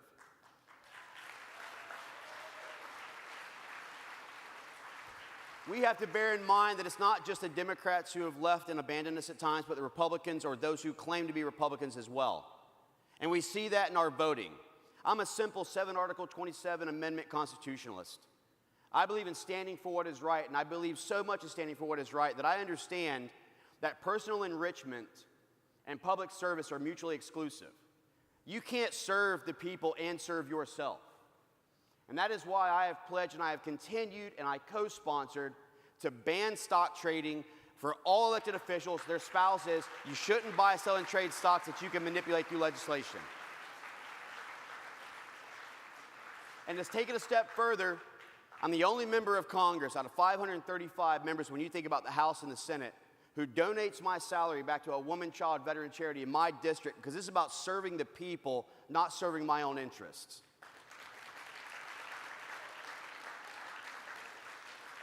Now, I'm blessed to be able to sit on the Armed Services Committee and to serve on the Foreign Affairs Committee. And I'll tell you that one of my top priorities when it came to the military was to eliminate things like DEI that's been destructive and divisive and leading to a 40,000 recruitment deficit in our military. Not to mention that you have 8,600 who I will tell you, in my personal opinion, was unconstitutionally purged as a result of their denial of their medical and their religious freedoms on the vaccines.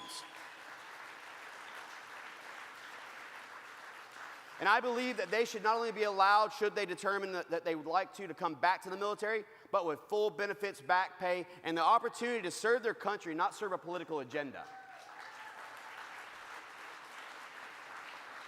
I will tell you, as a father of a 9-year-old boy, that whether it is CRT, which is indoctrinating our children, our youth, whether it's DEI, which is being divisive and driving down recruitment, in our military, or whether it's ESG, which are these forced mandates for wokeism in the corporations, America doesn't need CRT, DEI, and ESG. What we need is GOD back in our communities and back in our lives.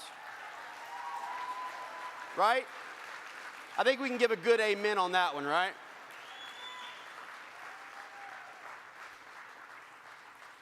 And I can tell you that where that starts is with you.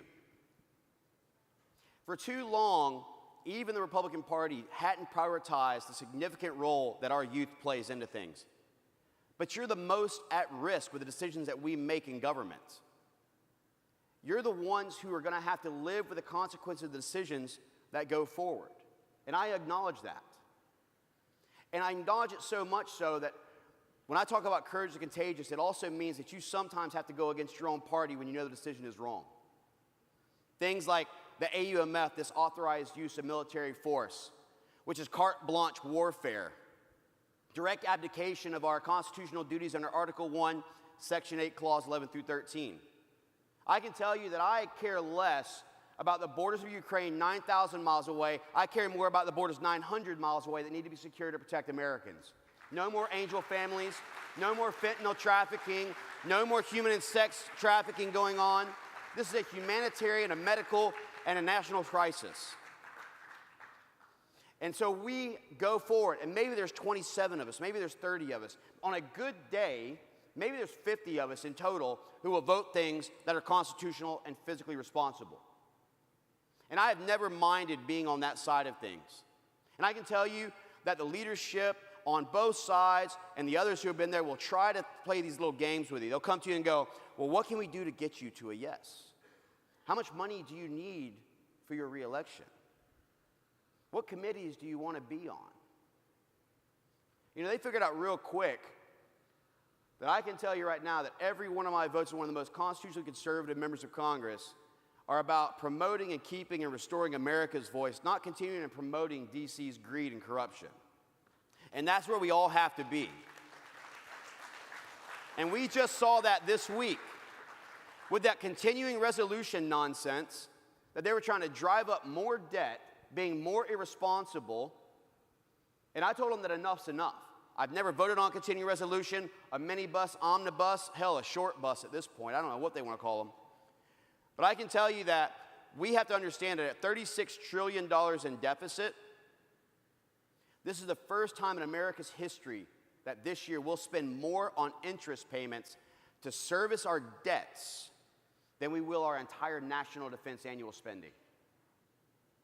We are roughly now at the point where the first time in the world's history, America joins a very dangerous group of empires and nations that only about 28 have ever done, which is exceeding 130% GDP expenditure. How many people are business owners in here? Just raise your hand if you will. It's a simple formula for business owners. Your account receivables have to exceed your account payables or you're insolvent as a business. It's no different than your GDP to national debt ratio. But what's happening here is that America is spending us into an oblivion that they can't get us out of without economic growth, without deregulation. And I believe in the idea that the private sector should drive policy, not policy that drives our private sector. I believe in deregulating things to allow our companies and our businesses to thrive. I believe in allowing Americans to have more rights, more freedoms, more liberties. I believe in our 10th Amendment, one of our most strongest amendment, which is the one that allows state and individual rights. One that's been disenfranchised since 1913 in the 17th Amendment, which took away, and a lot of people don't know this, but our U.S. senators used to be elected by our state legislators, not by we the people. But you had great politicians who would say, well, why should a politician elect a politician? And when you hear it, you have to actually go, yeah, that kind of makes sense. But what you don't realize is that was put in place as a checks and balance on the federal and state power and greed. The minute the 17th Amendment passed, you saw this hockey stick-like trajectory of growth of bureaus, agencies, departments, the same ones that, like the Department of Injustice, is utilizing lawfare to target conservatives. The same one, like the IRS, who in 2004 under the Obama administration started targeting conservative organizations. The same one who continues to promote things like FISA, which is actually admitted to the FBI, said we spied on 287,000 Americans.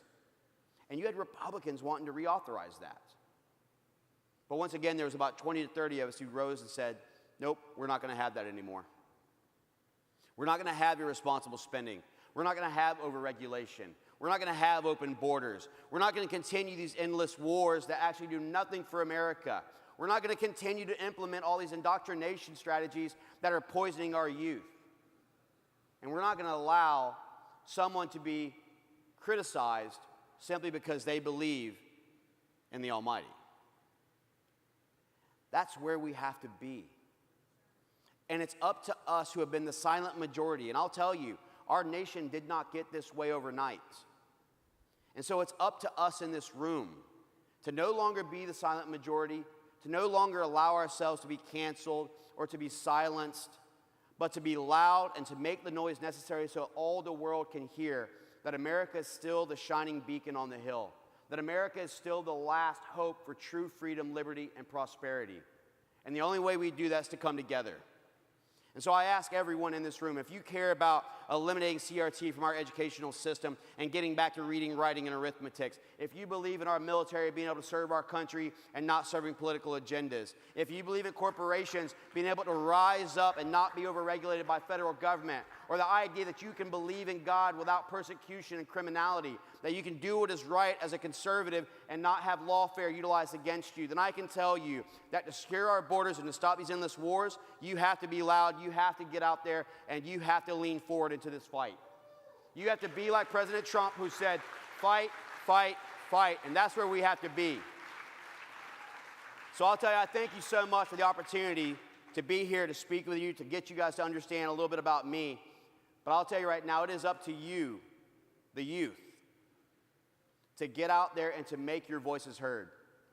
So let's not be the silent majority any longer. Let's get out there, let's fight, and let's save this republic. Thank you so much. God bless you. God bless this United States. Thank you.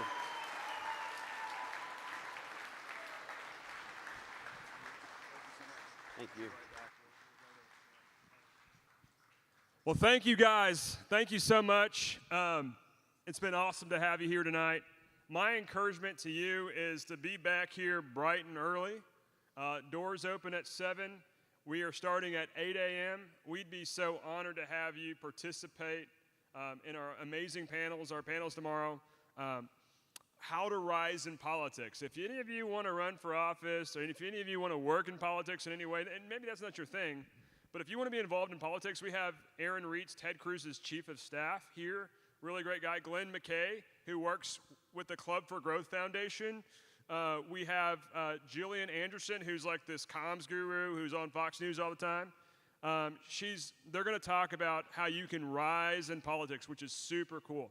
We also have really great people that are talking about reforming the state legislature.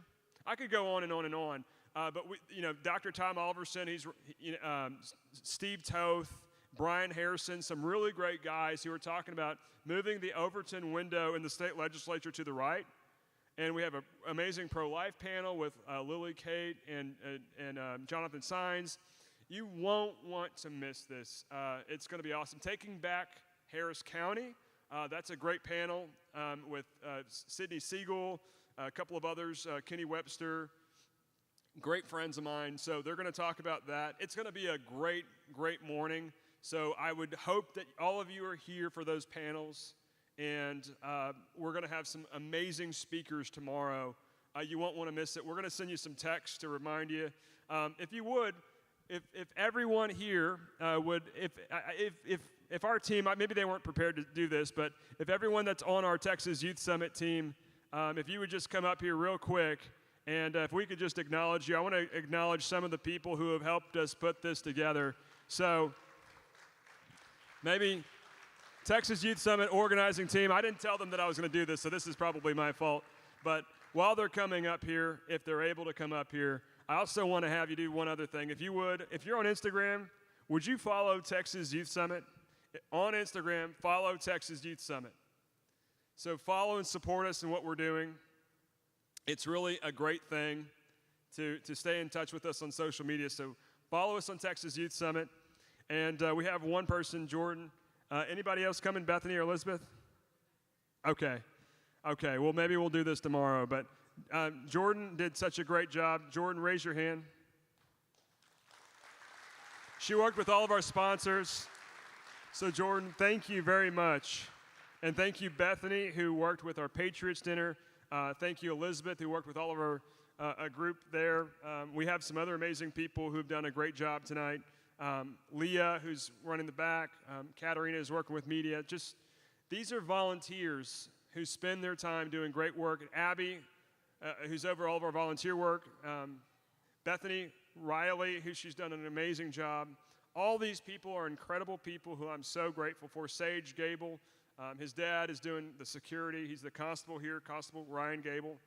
It takes a team, and I've had a great team that has helped put this on. So I just want to thank all of them, and wanted to say that publicly. All right, guys, look forward to seeing you tomorrow. God bless you. Remember to be here early. Thank you so much.